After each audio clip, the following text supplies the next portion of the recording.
सकते। अब बहुत सारे सवाल आ गए हैं, तो अब हम सीधे सवालों पर चलते हैं, और मुझे लगता है कि इन सवालों में आपको कम से कम 1 घंटा लग जाएगा। इसलिए थोड़ा सा मैं आपसे भी अनुरोध करूंगा और प्रश्न पूछने वालों से भी अनुरोध करूंगा कि कृपया प्रश्न अपने फोकस्ड और संक्षिप्त रखें, और पुष्पेंद्र जी यथासंभव संक्षेप। यस मैं उसको शॉर्ट कर दूं। ठीक सर, जी। ठीक। पहला सवाल ले लेते हैं। दीपक गुरु जी पूछ रहे हैं, sir based on religion we have lost half of erstwhile Punjab, Sindh, Balochistan, Bangladesh, will we lose north east Kashmir if we don't wake up? तो सर ये तो आपने मतलब सवाल भी पूछा है और जवाब भी दे दिया है। तो बात सही है। अगर आप अगर नहीं जगे तो फिर तो कोई बात ही नहीं है। तो 1935 में लाहौर में ये कहा करते थे, जब मैं 12 साल उस जॉब में था, इंडिया का हेड था, तो मैं बहुत जाना होता था लाहौर के अंदर। मुझे लोगों ने बताया, उस वक्त के अखबार देखे, मैं लाहौर की लाइब्रेरी में गया, वहां पे 1935 में संजय भाई जो काम आज आप कर रहे हैं ना, जो बात आज आप कह रहे हैं, 1935 में भी लाहौर में ऐसी कई सभाओं में कई हिंदू लीडर्स ने कहा 1935 में कि भाई तुम्हें नहीं पता तूफान आने वाला है। वहां पे पंजाबी कहते थे, सिख कहते थे, कैसी तुम बात कर रहे हो, हम सदियों से साथ साथ रह रहे हैं, तुम हमें लड़ाने आए हो।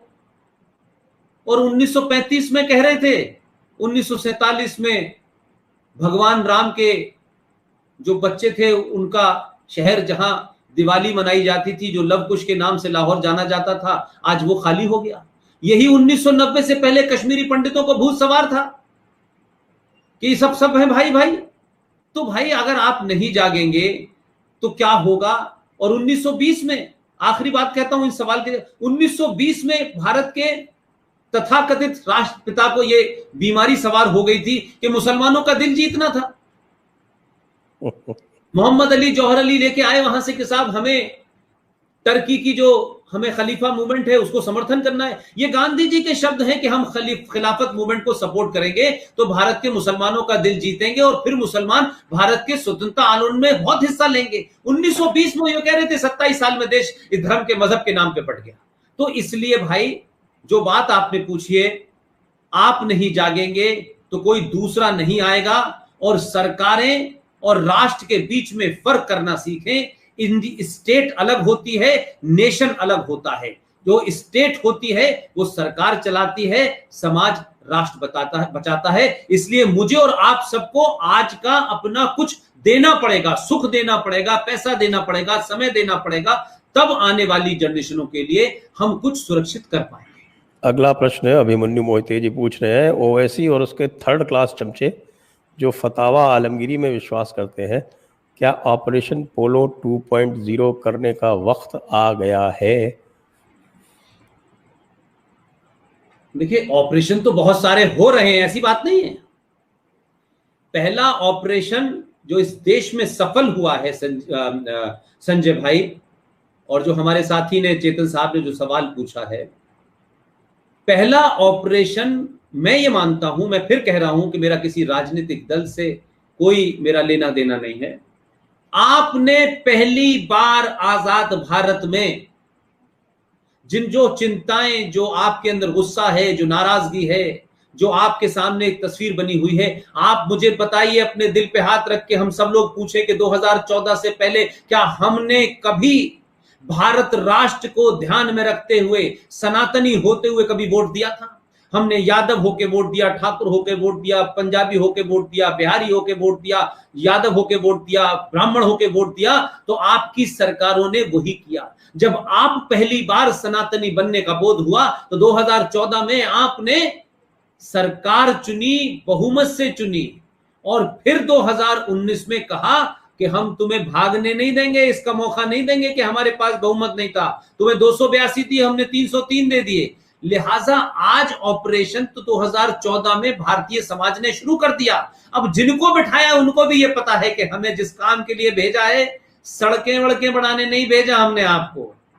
ये जहाज वहाज मत चलाओ, ये तो चलते रहेंगे, बनती रहेंगी सड़कें। इसीलिए उनको पता है। तो 370 हटी, 35 पे हटी, और जब उनका मिजाज बदला तो काले कोट वालों ने भी चिल्ला चिल्ला के कहा, नहीं नहीं हम 40 दिन में देंगे फैसला, हम 40 दिन में देंगे। उनसे कोई नहीं कह रहा था 40 दिन में, उन्होंने कहा। तो इस तरीके से इनकलाब आता है।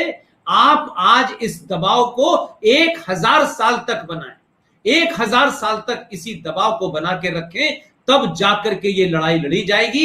एक सरकार बना दी, एक कोई आ गया, फिर वो चला गया, फिर हम रोने लगे। आज कम से कम हमारे पास एक हथियार है कि जिस भीड़ की बात हम करते हैं वो भीड़ सही जगह बटन दबा दे। बाकी हम जानते हैं कि 1 2 करोड़ लोग ही लड़ाई लड़ेंगे, बाकी लोगों को क्रिकेट देखने का शौक है, बाकी लोगों को नेटफ्लिक्स पे फिल्म देखने का शौक है, बाकी लोगों को बड़ी बड़ी बातें करने का शौक है। 1 2 करोड़ लोग भी दीवाने अगर इस देश में सनातनी हो गए तो सत्ता पे वो बैठेगा जो राष्ट्र को बचाएगा, जो सत्ता को बचाने के लिए सत्ता पे बैठेगा उसकी जगह खत्म हो चुकी है। ये दबाव बनाना है, तभी हम कुछ कर पाएंगे। अगला प्रश्न ले लेते हैं। अगला प्रश्न चेतन अग्रवाल जी का है जी। 1 मिनट पे स्क्रीन पे आ रहा है।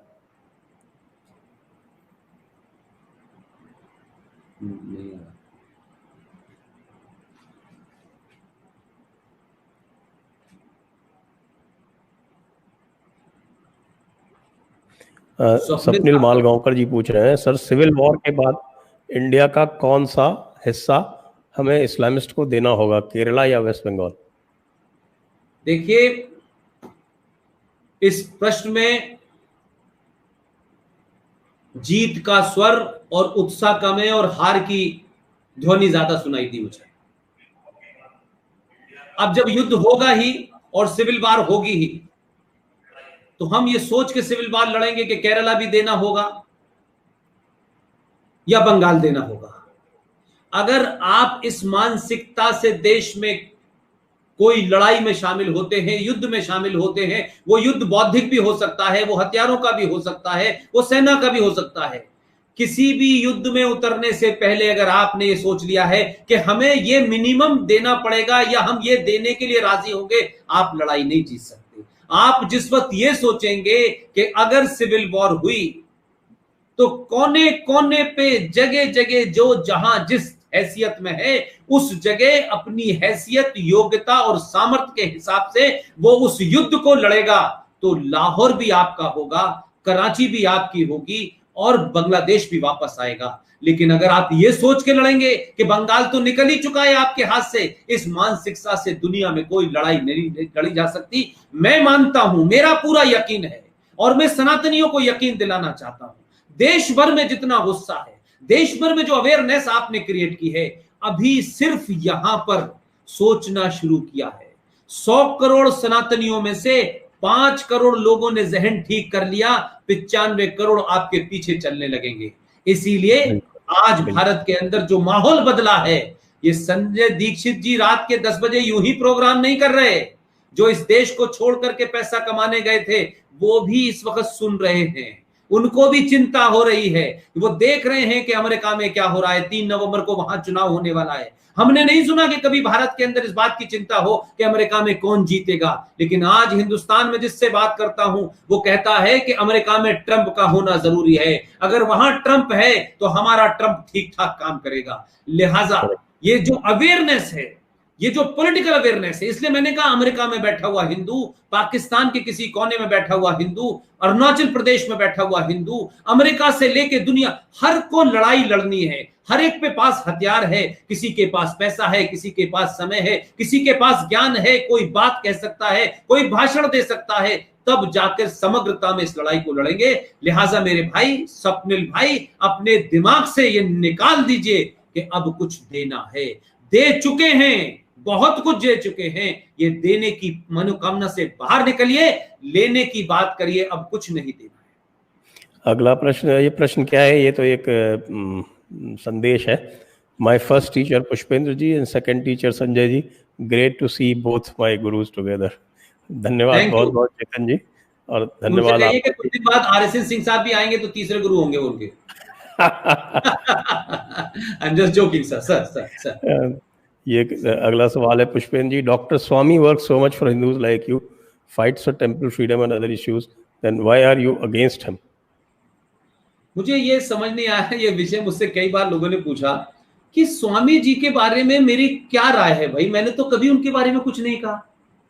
और मैं आपको एक बात कहूं, कि इसको किस तरीके से नरेट किया गया, मैं अभी तक ये समझ नहीं पाया कि स्वामी जी से मेरा क्या झगड़ा है और कहां मैं भाई। वो महाज्ञानी आदमी पिछले 50 साल से राजनीति में है, बड़े बड़े कई बार मंत्री रह चुके हैं, मेरा उनसे क्या बिसाते भाई।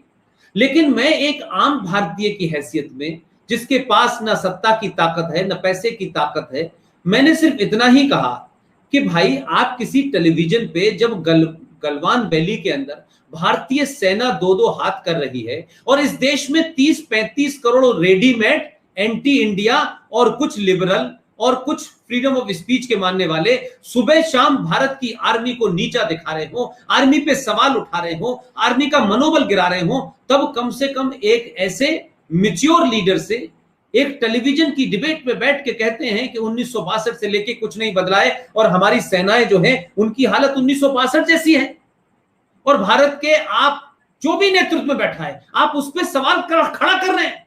मैं कहता हूं कि राष्ट्र के लिए झूठ बोलना पड़े, राष्ट्र जब संकट में हो और राष्ट्र के मॉरल को बढ़ाने के लिए अगर बुरे से बुरा भी कृत्य करना पड़े, क्योंकि राष्ट्र बचाने आप उतरे हैं, आप किसी निजी स्वार्थ के नहीं उतरे। इसलिए मैं कहता हूं भारत की सत्ता हो, व्यवस्था हो, अगर राष्ट्र बचाने के लिए झूठ बोलना पड़े, अगर राष्ट्र बचाने के लिए किसी को मॉरल हाई करने के लिए भी झूठ बोलना पड़े तो वो जायज है। इसलिए युद्ध के समय दुश्मन की तारीफ और दुश्मन के बारे में कुछ भी अच्छा कहना भी गद्दार माना जाता है। ये मैंने नहीं कहा, ये आचार्य चाणक्य ने कहा। तो मेरा सिर्फ ये कहना था कि क्या ये बात अलग समय पे नहीं कही जा सकती थी, क्या ये पब्लिक फोरम पे नहीं कहना जरूरी था, क्या इस बात से देश विरोधी ताकतों को बल नहीं मिलेगा। और आप तो उस पार्टी के सदस्य हैं जो सत्ता में है, आप अपनी पार्टी में कहिए, लेकिन आप सार्वजनिक मंचों से कहेंगे तो मनोबल पड़ेगा नहीं कि एक हिंदू लीडर जिसने इतने सारे हिंदू कामों में मुकदमे डाले, ये किया वो किया, आज वो एक ऐसे समय पे ये बात कह रहा है कि दुश्मन मजबूत हो रहा है। आपको नहीं पता कि गलवान वैली में जहां पर जो हमने फिंगर 4 ले ली है, उस फिंगर 4 के बाहर क्या हो रहा है, जरा आज पूछिए ना निकल के। वहां पर लाउड स्पीकर से गाने सुनाए जा रहे हैं, लाउड स्पीकर से हिंदी में भाषण दिए जा रहे हैं, और यह कहा जा रहा है कि तुम्हारी फौज को मरवाने के लिए तुम्हारे नेता ने भेज दिया है, तुम्हारी आर्थिक स्थिति। आप सोचिए, साइकोलॉजिकल वॉर चल रही है, इससे साइकोलॉजिकल युद्ध चल रहा है, और आप ऐसे समय में जिम्मेदार होते हुए, संसद सदस्य होते हुए, रूलिंग पार्टी के होते हुए अगर आप ये करेंगे तो मेरी और संजय जी की ये मेहनत जो है कोई अपने आप को कुछ प्राप्त करने के लिए नहीं है। आप मंत्री बने नहीं बने ये आपका झगड़ा है, आप 75 साल के हो गए वो आपका झगड़ा है, उसमें हमारा कोई लेना देना नहीं है। लेकिन हमारा सिर्फ इतना ही कहना था कि ऐसे समय में आपका बोलना ठीक है, क्या ये सही मानते हैं? और आप अगर इस पे अड़िग है कि नहीं ये ठीक था, तो फिर पुष्पेंद्र के सामने देश का प्रधानमंत्री भी होगा, राष्ट्रपति भी होगा, कोई राष्ट्र से बड़ा नहीं है। हम अपनी जिंदगी में कुछ प्राप्त करने के लिए, कुछ पद पाने के लिए नहीं आए हैं, अच्छी खासी बड़ी नौकरी छोड़ के देश पे एहसान नहीं करने आए हैं, अपनी मर्जी से आए हैं, अपनी मर्जी से कहते हैं। किसी से पूछा नहीं पिछले 10 सालों में हमें क्या करना है क्या नहीं करना है, नहीं पूछा हमने। किसी राजनीतिक दल के पास नहीं जाते, किसी पार्टी का ऑफिस नहीं जाते, 25 साल पत्रकार रह गए। लेकिन आज हम जिस लड़ाई को लड़ रहे हैं, जिसमें आम आदमी खड़ा हुआ है, ऐसे में एक ऐसे जिम्मेदार आदमी को यह बोलना चाहिए था। चाइना में वो खबरें बनी, ग्लोबल टाइम में वो खबरें बनी, वहां के टेलीविजन ने दिखाया गया, तो फिर इसके अंदर और जफरुल इस्लाम में फिर फर्क क्या रह गया?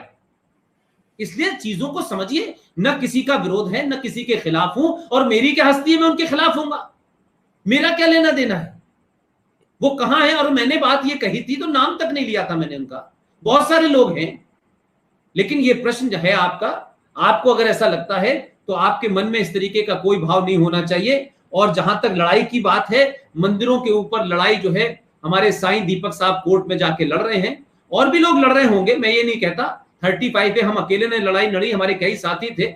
लेकिन ये क्रेडिट का मसला नहीं है, और क्रेडिट का मसला तो जब होता है जब कुछ पाना हो। मुझे कुछ पाना वाना नहीं है भाई, 25 साल अच्छी नौकरी की, देश विदेश के चैनलों में नौकरी की, किसी एक दामन पे कोई दाग नहीं है, और आज ये काम कर रहे हैं, अपनी मर्जी से कर रहे हैं, अपने परिवार की सुरक्षा को दांव पे लगा के कर रहे हैं। इसलिए जगह जगह आते नहीं, जगह जगह जाते नहीं है, कौन आया कहां नहीं आया ये इशू नहीं है। इसलिए स्वामी जी से मुतमईन रहें, स्वामी जी बड़ा काम कर रहे हैं, करें और कुछ करके जाएं, मैं ये नहीं कह रहा। लेकिन अपनी ही पार्टी और सत्ता के लिए परेशानी पैदा न करें, क्योंकि देश इस समय एक क्राइसिस से निकल रहा है। अगला सवाल ले लेते हैं। कपिल गर्ग जी पूछ रहे हैं, fundamentals are wrong, why the liberals don't question it? Sir वो लिबरली इसीलिए है कि वो फंडामेंटल पे सवाल नहीं पूछ सकते। बिल्कुल सही है। अगला तो सवाल ले लिबरल लेते हैं। इससे आसान क्या हो सकता है सर? बिल्कुल सही है। अगला सवाल ले लेते हैं। नवनीत बरुआ जी पूछ रहे हैं, do suggest some good Hindi translations of Quran and life of Muhammad, as William Muir is very hard to find, always been a supporter of Kulshreshtha ji. देखिए, कुरान जो है वो आपको हिंदी भाषा में मिल जाएगा, कोई उसके लिए बड़ी बात नहीं है, बहुत आसानी से मिल जाएगा कुरान, कोई मसला नहीं। ये कुरान मेरे पास है और इसकी कोई बहुत आप महंगी कोई कीमत हो ऐसा भी नहीं है। और इस वक्त तो एक सिम्मी नाम की संगठन था जो अलीगढ़ यूनिवर्सिटी में बना था और शाहिद जनाब उसके प्रेसिडेंट थे। मुझे याद है कि जब मैं अलीगढ़ यूनिवर्सिटी चला था तो 4-5 कुरान लेके आया था। और वो सिम्मी नाम की जो संगठन शुरू में था, बाद में वो क्या हुआ और अब तो पीएफआई में कन्वर्ट हो गया है वो। उन लोगों ने क्या किया कि दुनिया भर में अलग अलग लैंग्वेजेस में, भारत में जितनी भाषाओं में है उसमें कुरान को छापा और बंटवाया। अब सवाल ये था कि कुरान को बंटवा दिया, अगर आप उसकी जब तक रूह को नहीं समझेंगे तब तक आप उसको पकड़ नहीं पाएंगे कि क्या कहा जा रहा है। जैसे अगर कोई कहते कि आप तो बहुत ही बड़े अहमक है, तो आपको लगेगा कितनी अच्छी पदवी दी है, मुझे कितना बड़ा कहा गया है। तो अहमक का मतलब होता है बेवकूफ। तो आप बड़े हैं और आप बहुत आला दर्जे के अहमक हैं, यानी आपके बेवकूफ होने में भी आपका आला दर्जा है। तो उर्दू में बहुत कुछ ऐसा कहा जा सकता है। तो कुरान अवेलेबल है और इसको आप मंगा सकते हैं। मोहम्मद फारूक साहब का लिखा हुआ है, 2019 का ये एडिशन है और मकतबा अल हसनात दिल्ली में आपको मिल जाएगा और सर सैयद अहमद रोड बनी हुई है और वहां पर दरियागंज में है। आप इसे ऑर्डर करके पुनः मंगा लीजिए और इसमें सारी चीजें हैं। और इसी को पढ़ करके मैंने इसमें से ये 24 आयतें निकाली हैं और ये 24 आयतें वो हैं जो 31 जुलाई 1986 में भारत के अंदर दिल्ली में एक मजिस्ट्रेट कोर्ट थी, उसमें जस्टिस ZS लोहा साहब ने कहा था कि जब तक ये 24 आयतें रहेंगी ये देश के अंदर दुश्मनी फैलाती हैं, द्वेष फैलाती हैं, हेट्रेड पैदा करती हैं, ये अपने साथी देशवासियों के खिलाफ गैप पैदा करती हैं। जब तक ये रहेंगी इस देश में शांति नहीं हो सकती। लेकिन मुसलमानों ने उन्हें चैलेंज नहीं किया और तब से ये ऐसी रखे कि वो चैलेंज कर लेते तो देश में और पता चल जाता कि है क्या। लिहाजा आज वो एक आदमी है जो हाफ पैंट में फुल टाई लगा के घूमता रहता है, गोल टोपी में, और जिन्हें क्या क्या अंग्रेजी में बताता रहता है। वो भी यही कहता है कि भाई सूरह नंबर 9 की 5 आयत में कहा गया है कि जो मुशरिक है उसे कत्ल कर दो। आप अगर जाकिर नाइक पे भी यकीन नहीं करना चाहते तो फिर कुरान पढ़ लीजिए। यकीन मानिए कुरान पढ़ने के बाद आप जो है उसामा बिन लादेन ही बन सकते हैं और कुछ नहीं बनने वाले। वैसे मैं हमेशा ये कहता रहता हूँ कि अगर जाकिर नायक और हमारे जो उलेमा है उनमें अगर आपको सुनना हो तो जाकिर नायक सच बोलता है, हमारे वाले जो हैं वो पूरी तरह से यस ये बीमारी वही मैंने कहा कि हम ये भी हमारी बीमारी है संजय भाई। देखिए जाकिर नायक तो जो है रेडिकल, अरे कोई वो जो भाई ISI जो कर रही है, अल कायदा जो कर रहा है, लश्कर तोयबा जो कर रहा है, जो जैश ए मोहम्मद कर रहा है, यही सच्चा इस्लाम है। हम नहीं मान, क्योंकि हम इतने उसमें चले गए हैं संजय भाई कि गंगा जमनी तहजीब है ना साहब। देखिए अरे गंगा जमुना तहजीब का सारी अर्थी चारों हिंदुओं के ऊपर ही है भाई मेरे। इस जनाजे को पटकिए भाई मेरे, ये किसने कहा? इसलिए हम दूसरे से भी झूठ बोलवाना चाहते हैं। मैंने कहा कि सनातनी हिंदू की समस्या ये है कि वो खुद भी झूठ बोलता है, दूसरे से भी चाहता है कि वो झूठ बोले। अगला सवाल ले लेते हैं। और वैसे मैं एक और इनको तजवीज़ कर दूं कि कुरान अगर पढ़नी भी है तो उसको हदीस और सीरतुल रसूल के साथ पढ़ें, वरना बहुत कुछ समझ में नहीं आएगा। अगला सवाल है दीपक कुमार, मुल्ला जनसंख्या नियंत्रण कानून बनने से क्या जिहाद खत्म नहीं होगा? देखिए मैं फिर आपसे कह रहा हूं मेरे भाई, भारत के शूरवीरों, सनातनियों, अखंड भारत की चाह रखने वाले, सनातन को बचाने वाले अपने अंदर से एक बीमारी निकालें कि कानून बनने से देश बचने वाला है, कि कानून बन जाएगा फिर पुलिस आएगी। आज पुलिस है, रेप का कानून है, सारे कानून है भाई। लेकिन क्या मुझे बताइए, दिल्ली में दंगा कानून से रुका? बंगलौर में दंगा कानून से रुका? कश्मीर में 2500 मारे गए, कानून से कुछ हुआ? ये भीड़ तंत्र है। आप जब तक कानून बनाएंगे और कानून नाफिज करेंगे तब तक तो वो 50 क्रॉस कर चुके होंगे। आप किस गलतफहमी में हैं? और सरकार कहां कहां टॉर्च लेके ढूंढने जाएगी कि ये तीसरा है या चौथा है? कहां कहां पता करेगी? और जिस कारण से ये पॉपुलेशन बूम किया जा रहा है, बढ़ाई जा रही है, वो इसलिए थोड़ी नहीं कि ये फौजी 16 जो बच्चे हैं उसमें से 2 आर्मी में जाएंगे। ये बढ़ाई ही इसीलिए जा रही है। अगर आप दुनिया में लोकतंत्र का इतिहास देखें, जहां जहां लोकतंत्र था वहीं वहीं इस्लामिक जिहाद सफल हुआ। लोकतंत्र एक ऐसा सॉफ्ट माध्यम है कि जहां एपीजे अब्दुल कलाम और पंचर जोड़ने वाले के वोट की वैल्यू बराबर होती है। आप 100 सालों में अब्दुल कलाम पैदा करेंगे, वो याकूब मेनन पैदा कर देंगे, वो अफजल गुरु पैदा कर देंगे। आप कह रहे हैं कि जनसंख्या नियंत्रण हो भी गई, तो क्या भारत सरकार, जो इसमें एक स्ट्रॉन्ग पॉइंट है मेरा, जो मुझे नहीं लगता कि आज की परिस्थिति में हो पाएगा, अगर जनसंख्या नियंत्रण कानून आया भी तो क्या देश ये बताएगा कि वो कौन सा रीजनेबल प्रैक्टिकल रेस्ट्रिक्शन है जो सरकार लगा दे? सरकार कहेगी हम आपको नौकरी नहीं देंगे, तो वो कहेंगे मत दो, हम तो सब्जी बेचेंगे, हम तो बढ़ई का काम कर रहे हैं, हम तो नाई का काम कर रहे हैं, उनको आपकी नौकरी चाहिए ही नहीं, वो आपकी इमदाद पे जिंदा ही नहीं है। वो जिस पर्पज से है उस पर्पज में कठोर है, उस पे बड़ा बवाल होगा, दुनिया भर भारत में कुछ होगा। वो सिर्फ यही है कि इस जनसंख्या नियंत्रण कानून के लागू होने के बाद से, क्योंकि आपका व्यवस्था करप्ट है, इसलिए हजारों कानून हैं लेकिन वो लागू नहीं होते ना। कौन लागू होने देता है? कोई लागू होने देता है? लिहाजा अगर आपने मताधिकार नहीं छीना, अगर वोटिंग राइट से इसे नहीं जोड़ा, तो आप कोई कानून बना लीजिए, कितना भी बड़ा आप जनसंख्या नियंत्रण का कानून ले आइए, कितने भी स्ट्रिक्ट हो जाइए, कुछ नहीं होने वाला। और ला भी आप जब रहे, जब आपके हाथ से चीज निकल गई है, मात्र 10 साल का टाइम चाहिए, सब 10 साल का। हम भी ऊपर वाले ने कहा तो जिंदा रहेंगे और लोग देखेंगे 10 साल के बाद इस देश में सरकारें 33% पे बनती हैं। उसके लिए 50% की जरूरत नहीं होती है, 33% पे। आप 10 साल के अंदर देखिएगा क्या होगा। हम सीधे कन्फ्रंट नहीं कर रहे और हम उनको सत्ताओं के अलावा व्यवस्थाओं में बिठा बिठा के मजबूत कर रहे हैं। आप और मेरे टैक्स से आइए तो पीसीएस बढ़ रहे हैं। इसी से जुड़ा हुआ सवाल आ रहा है। जी जी जी, करें, what do you see in next 10 to 20 years in Bharat?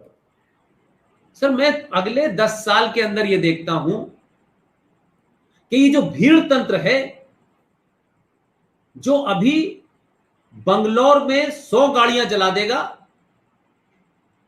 लोगों को मार देगा, दिल्ली में अंकित शर्मा को 50 चाकू मार करके कैमरे में पकड़ लिए जाएंगे लोग, केस चलेगा, मुकदमा चलेगा, क्रिमिनल सिस्टम आएगा, जमानत हो गई, छोड़ दिया गया।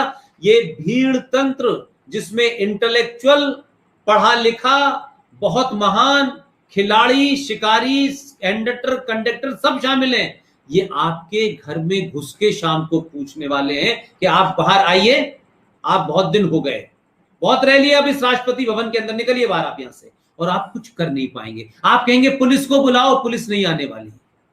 पुलिस को बुला रहे हैं लोग, नहीं आती कहीं पुलिस भाई। इसलिए उन्होंने बहुत सोच समझ करके ये गेम किया है। और आप सिर्फ जाग जाइए। मैं एक ही बात कहता हूं, भारत को बचाने के लिए हर 100 करोड़ में लोग सनातनी हिंदू हो जाएं, अपने सनातन होने पे गर्व करें, अपने आप के अंदर कुंठा निकाल दें, किसी एहसास से कमतरी, इंफिनिटी कॉम्प्लेक्स के शिकार हैं वो बाहर निकाल दीजिए। आपके पुरुषों में, आपके पूर्वजों में वो पुरुषार्थ था। और मुझे अफसोस, एक लाइन और कहना चाहता हूं कि हमें तो अफसोस भी है और गुस्सा भी है। बौने और बौनों की औलादें जिन्होंने जजिया देने के लिए, जिन्होंने तलवार के जोर पे शलवार पहन ली थी, उनसे उत्पन्न होने वाली संतानें संजय दीक्षित से और पुष्पेन से कह रही हैं कि तुम अपना मजहब बदलो। अरे भाई, हमारे पूर्वजों ने जब जजिया से नहीं डरे, तलवार से नहीं डरे, जब वो उस वक्त बहादुर थे जब औरंगजेब बैठा हुआ था, जब शीशगंज गुरुद्वारा हो रहा था, जब गुरु गोविंद के बच्चों को चिनवाया जा रहा था तो मैं अपने उन पूर्वजों पे गर्व करूंगा या उन पे करूंगा कि जिन्होंने तलवार के जोर पे शलवार पहनी, और शलवार पहनने वाली अब औलादें हमें डरा रही हैं, हमें डराएंगी ये। इसलिए अपने होने पे गर्व करो, अपने इतिहास पे गर्व करो। जब तक यहां पे ठीक नहीं होगा मामला, दुनिया में आपके ऊपर लोग राज करते रहेंगे। लेकिन फिर मैं आखिर में कहूंगा कि आप किसी कानून के भरोसे देश नहीं चलता, सत्ताएं चलती है कानून के भरोसे। कानून को सत्ता को लगता है यहां गड़बड़ है, यहां भेजो ना। लेकिन अगर आप चेतन समाज हैं, जागृत समाज हैं, आप जिंदा कौम हैं और मरने से नहीं डरते हैं, अगर आपको बड़ी बड़ी नौकरियों का लालच है, आपको लगता है नहीं अमेरिका भाग जाएंगे फिर हम वहां भाग जाएंगे, अरे भाई कहीं नहीं भागोगे, भागना के यहीं आना पड़ेगा, अपनी मिट्टी में ही लड़ते लड़ते मरना पड़ेगा। ये सोच के साथ आप अगर नहीं रहेंगे तो कोई जनसंख्या कानून आपको नहीं बचा सकता, कोई यूनिफॉर्म सिविल कोड आपको नहीं बचा सकता। ये 1947, 48, 49, 50 में होता तब तो ठीक है, अब तो आपके हाथ से बाहर निकल गई ये बात। अब तो आप ठोड़ियों में हाथ डाल रहे हैं, अब तो बड़े बड़े हिंदू संगठन अपनी पूरी की पूरी फिलॉसफी बदल रहे हैं। सत्ता रह सकती है आपके पास, देश और राष्ट्र नहीं रहने वाला। ये राष्ट्र खतरे में है, देश खतरे में नहीं है।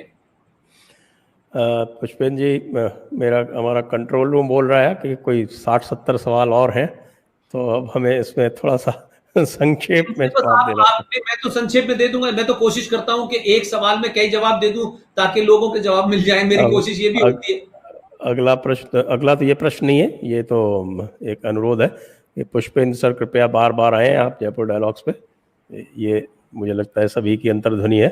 धन्यवाद हैरी जी, निश्चित रूप से हम संपर्क में रहेंगे पुष्पेंद्र जी से और प्रयत्न करेंगे कि हम आपको और ज़्यादा आपसे उनका संपर्क करवा सकें।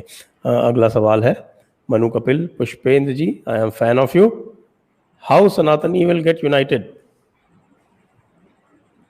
जिस दिन आपको अपने ब्राह्मण और ठाकुर और कायस्थ और यादव होने पे गर्व हो और उस गर्व की अनुभूति अपने घर की चौखट के अंदर रखें। आप सनातन में आप किसको मानते हैं किसको नहीं मानते, ये माध्यम हो सकते हैं, लेकिन मैं लार्जली कहता हूं कि अगर हम सनातन की बात करते हैं तो सिर्फ इतना ही हमारा मतलब होता है कि सनातन का मतलब है साइंस। हम साइंस को मानने वाले लोग हैं, इसलिए जिन 5 तत्वों में हमारे पुरखों को हम जब उनको अंतिम संस्कार करते हैं तो 5 तत्व में विलीन कर देते हैं। अगर हम उन 5 तत्वों को मानते हैं तो वो सनातनी है, वो हिंदू है। लिहाजा आपको सिर्फ इतना ही करना है कि देश की सत्ता पे जब चुनाव करने जाएं तो 1000 गलतियां अपनों से हुई हो, 1000 कमियां हो, लेकिन मूल्यांकन इस बात पे करें कि इनके रहते राष्ट्र सुरक्षित हुआ या नहीं हुआ, या इनके रहते हुए राष्ट्र कमजोर हुआ। राष्ट्र और राज्य में फर्क समझें। Indian state is different, Indian nation is different.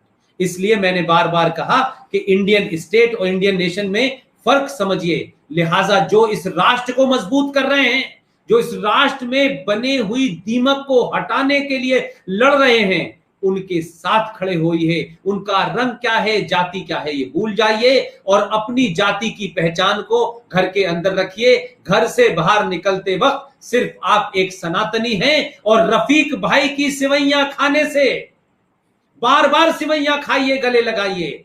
सिवैयां खाने के साथ साथ एक बार अपने पड़ोस के उस दलित के घर का पानी पी लीजिए जिसने सनातन की रक्षा के लिए हजारों अत्याचार सहे, हजारों बर्बरता उनके ऊपर हुई, लेकिन उन्होंने अपना धर्म बदल के मजहब में नहीं गए। उनसे बड़ा इस सनातन को बचाने वाला, उनसे बड़ा इस हिंदुओं को बचाने वाला कोई नहीं है। आज उनपे दुनिया में अत्याचार किए, कश्मीर में क्या किया, पाकिस्तान में क्या किया। तो मैं कहता हूं लार्जर पिक्चर पे ध्यान दीजिए और अपनी जाति की पहचान को बहुत दमबत भरिए। जाति को कम छोड़िए, जाति को छोड़ दीजिए। आप सनातनी हो जाइए। जो पीछे छूट गया है उसका हाथ पकड़ लीजिए। जो सनातन का हाथ पकड़ लेगा उसे दुनिया में किसी के पैर छूने की आवश्यकता नहीं होगी। अपने अंदर उस बात को जगाइए, यही आपको बचा सकता है और कुछ नहीं बचा सकता। अगला सवाल है अशोक पटेल जी पूछ रहे हैं, what is your opinion for Islamist who are leader in BJP like Shahnawaz Hussain? देखिए, घर में, ड्राइंग रूम में कुछ महंगी चीजें सजाते हैं आप कि साहब ये हमारे पिताजी जर्मन गए थे, वहां से ये एक गुलदस्ता लाए थे। भारत की राजनीति का जो चरित्र है उसे कांग्रेस ने तय किया और सब उसी अंदाज में चल रहे हैं। मैं आपको एक जुमला बता देता हूं कि मौलाना आजाद जो कांग्रेस में थे, मोहम्मद अली जिन्ना ने उनके बारे में कहा कि Maulana Azad nothing but a show boy of Congress. तो ये जो सेकुलर की परचूनी की जो दुकान है, इसमें एक आध मुसलमान का होना जरूरी है, क्योंकि बगैर इसके जो है ना, हलीम में और बिरयानी में मजा नहीं आता लोगों को। तो ये जो दो जिनके नाम आपने बताए हैं, और हम तो, ये तो भारतीय जनता पार्टी की तो विचारों की फिर भी अलग संकट है। वो तो फिर भी मौलाना आजाद जैसे लोगों को लाए थे, सलमान खुशी। ये तो बेचारे बेटी भी अपने धर्म की उन्हें देते हैं, फिर कहते हैं तुम हमारी बीजेपी में आओ। इन्हें बेचारा कोई मिलता नहीं है, लेकिन इससे कुछ होता नहीं है। लेकिन भारतीय राजनीति का ये चरित्र है। ये शहनवाज भी रहेंगे, ये मुख्तार अब्बास नकवी भी रहेंगे। अब ये दो हैं, कई साल से हैं। बस ये ध्यान रखिएगा कि इनकी गिनती इतनी ना बढ़ने लगे कि गुलाम नबी आजाद की तरह ये डिक्टेट करने लगे टर्म्स, रहमान की तरह डिक्टेट करने लगे हम, ये सलमान खुर्शीद की तरह टर्म डिक्टेट करने लगे। इतना ही ध्यान रखिएगा। ये ठीक है, जैसे डोरमैट होता है, जैसे फुटमैट होता है, जैसे कारपेट होता है, उतने ही भर समझ के इनको भी आप मानिए कि ये भारतीय राजनीति के दो गुलदस्ते हैं, प्लास्टिक के फूल लगे हुए हैं, उन्हें लगे रहने दीजिए। इनमें ना खुशबू आनी है ना कुछ होना है, लेकिन लगे रहने दीजिए। अगला सवाल प्रयास शर्मा जी, मुस्लिम और कम्युनिस्ट एक दूसरे को कवर क्यों देते हैं? सर, मुसलमान जो है ज्यादा समझदार है। मुसलमान और ये नास्तिक जिहादी जिन्हें मैं कहता हूं वामपंथियों को, इन दोनों के गठजोड़ में एजेंडा एक ही है।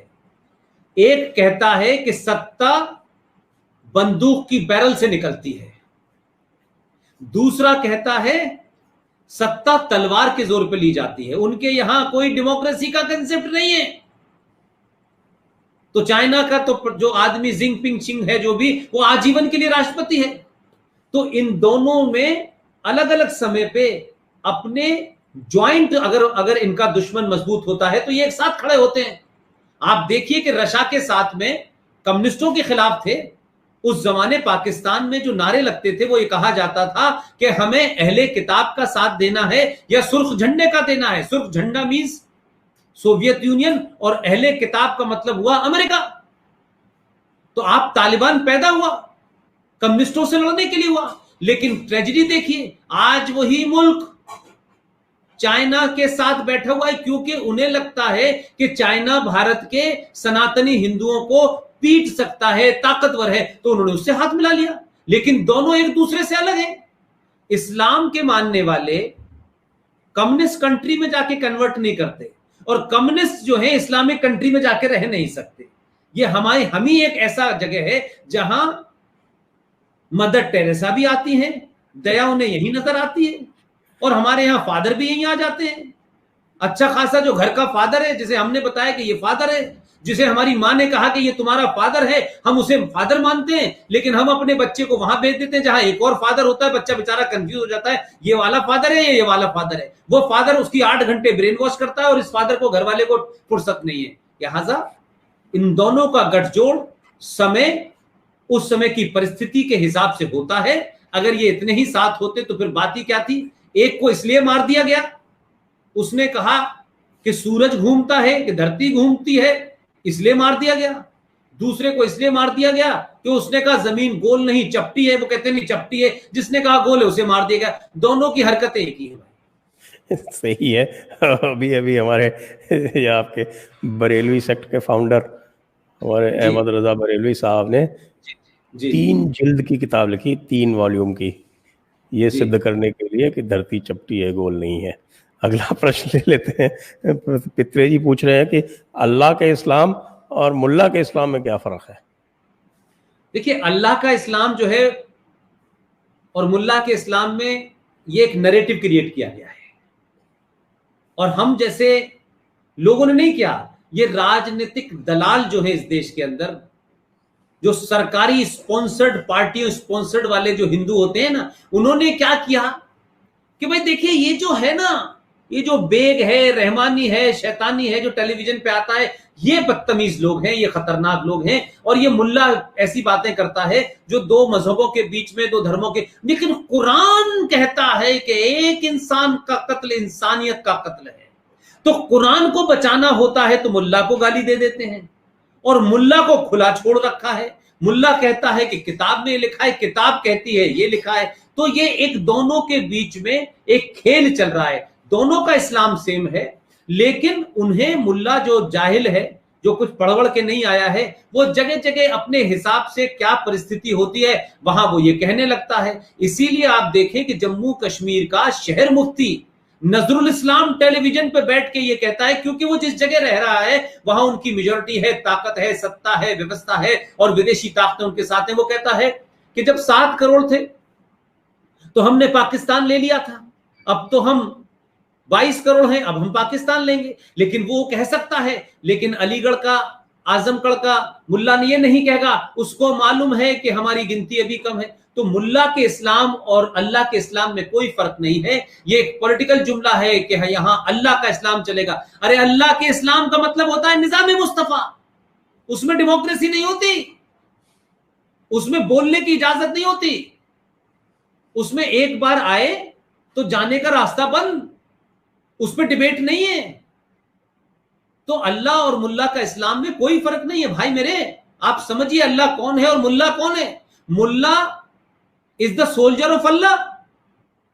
अब वो सोल्जर अगर कश्मीर में खड़ा है तो वहां अलग तरीके से बात करेगा ठंड में, अगर वो आसाम में खड़ा है तो कुछ और गाना गाएगा, दिल्ली में आएगा तो कुछ और गाना गाएगा, और जब मेजोरिटी हो जाएगी तो वो बात करने का कुरान में ही लिखा है। तो कोई गैप थोड़ी नहीं है, ये तो आपके अंदर भ्रम पैदा करने के लिए कर दिया है। और कुछ लोगों को ये लगता है कि ये कह करके हम मुसलमानों को खुश कर देंगे कि देखिए जो मुल्ला है, ये 2-4 लोग हैं, ये पागलपना कर रहे हैं, अल्लाह कुरान जो है वो तो ऐसा है। तो सवाल ये है कि पूरी दुनिया गलत समझ नहीं रही। तो मैं नहीं मानता कि इसमें कोई फर्क है। भाइयों, हमारे जो दर्शक हैं, मैं उनसे अनुरोध करूंगा कि कृपया और सवालात आप न पूछें, क्योंकि जो पुराने सवाल हैं वो इतने ज़्यादा हो गए कि उसमें से बहुत सारे हमारे ट्रेस नहीं हो पा रहे। हो संजय भाई एक आपकी इजाजत हो तो मैं इसलिए कह रहा हूं कि देखिए मेरी कोशिश है, आपका मैं समय तो मैं समझ सकता हूं, अगर आप चाहें तो मेरा आप ईमेल इन लोगों को दे दें और इनसे कहें कि मुझे ईमेल के माध्यम, मुझे उससे क्या फायदा होता है कि मैं भी जानना चाहता हूं कि इनलाइटन ऑडियंस जो है उनके मन में क्या सवाल होते हैं। हो सकता है कि कुछ सवालों के जवाब शायद मैं और बेहतर दे सकूं और अच्छा दे सकूं। और यहाँ नहीं, क्योंकि सवाल इतने आ गए हैं कि आज जो है बहुत सारे सवाल हो सकता है हम ना ले पाए। I agree कि it's not possible to give answer, it's continue। लेकिन वो सवाल अगर ईमेल पे ये लोग भेज दें तो मुझे पढ़ के ये आसान हो जाएगा कि इसका जवाब है, इसका नहीं है, इसमें क्या और दुरुस्त वो रखा जा सकता है किसी और topic. That's what I'm saying। आपका ईमेल बिल्कुल दे देंगे उनको। अगला सवाल ले लेते हैं। जी हिमांशु पांडे जी पूछ रहे हैं तुफैल अहमद के बारे में कि उनको क्या हो गया। अब ये तो साहब बहुत सारे लोगों को बहुत कुछ हो जाता है, तो उसके बारे में क्यों? तुफैल साहब को क्या हो गया? कुछ नहीं। तुफैल अहमद साहब को क्या हो गया? तुफैल अहमद थे, पहले जिहाद के खिलाफ लिखा करते थे, बाद में फिर वो अलीगढ़ मुस्लिम विश्वविद्यालय में थे वो साहब जी, और लॉ कर रहे थे। और लॉ करने के बाद में उन्होंने लेटर टू एडिटर में सलमान रश्दी के फेवर में लिख दिया, उस दिन उन्हें वहां से निकाल दिया। इसलिए मैं सिर्फ एक ही बात कहूंगा, आप तुफैलों को, चिश्तियों को आजमाना बंद कर दें। एक पुराना 2 लाइन की बात है, शेर व शायरी में मेरा बिल्कुल भी कोई, मैं उस किस्म का आदमी नहीं हूं। आप ये माने कि गिरी खाक वहीं पे जहां का खमीर था। तो तुफैल साहब की राख भी वहीं पे गिरी जहां का खमीर उन्होंने खाया है। तो बीच में रास्ता भटक गए थे, फिर वहीं आ गए। तो ये तुफैल साहब हो, ये आरिफ मोहम्मद खान हो, ये जो अच्छे लग रहे हैं आपको, आरिफ मोहम्मद खान मेरे सीनियर रह चुके हैं, मैं उनकी जबान में बहुत कुछ सुन चुका हूं। बहराइच में उनका करोड़ों का फार्म हाउस भी देखा है, सब कुछ देखा है। वक्त की आंधी के साथ कुछ लोग सर झुका करके उसके साथ खड़े होते हैं और अपना फायदा देखते हैं और कौम का फायदा देखते हैं, और आंधी के जाने के बाद फिर वो वही बात करते हैं जो तुफैल साहब कर रहे हैं। तो आप कंफ्यूज मत होइए, कोई दीवानगी नहीं है, हर दीवानगी के पीछे एक आंधी है, इसलिए बिल्कुल कंफ्यूज मत होइए। आगे एक कविता है, मैं बार बार देखूं, संदीप गुंटूर जी कह रहे हैं मैं बार बार देखूं और 1000 बार देखूं ये जबरदस्त जोड़ी को। धन्यवाद Sandeep ji.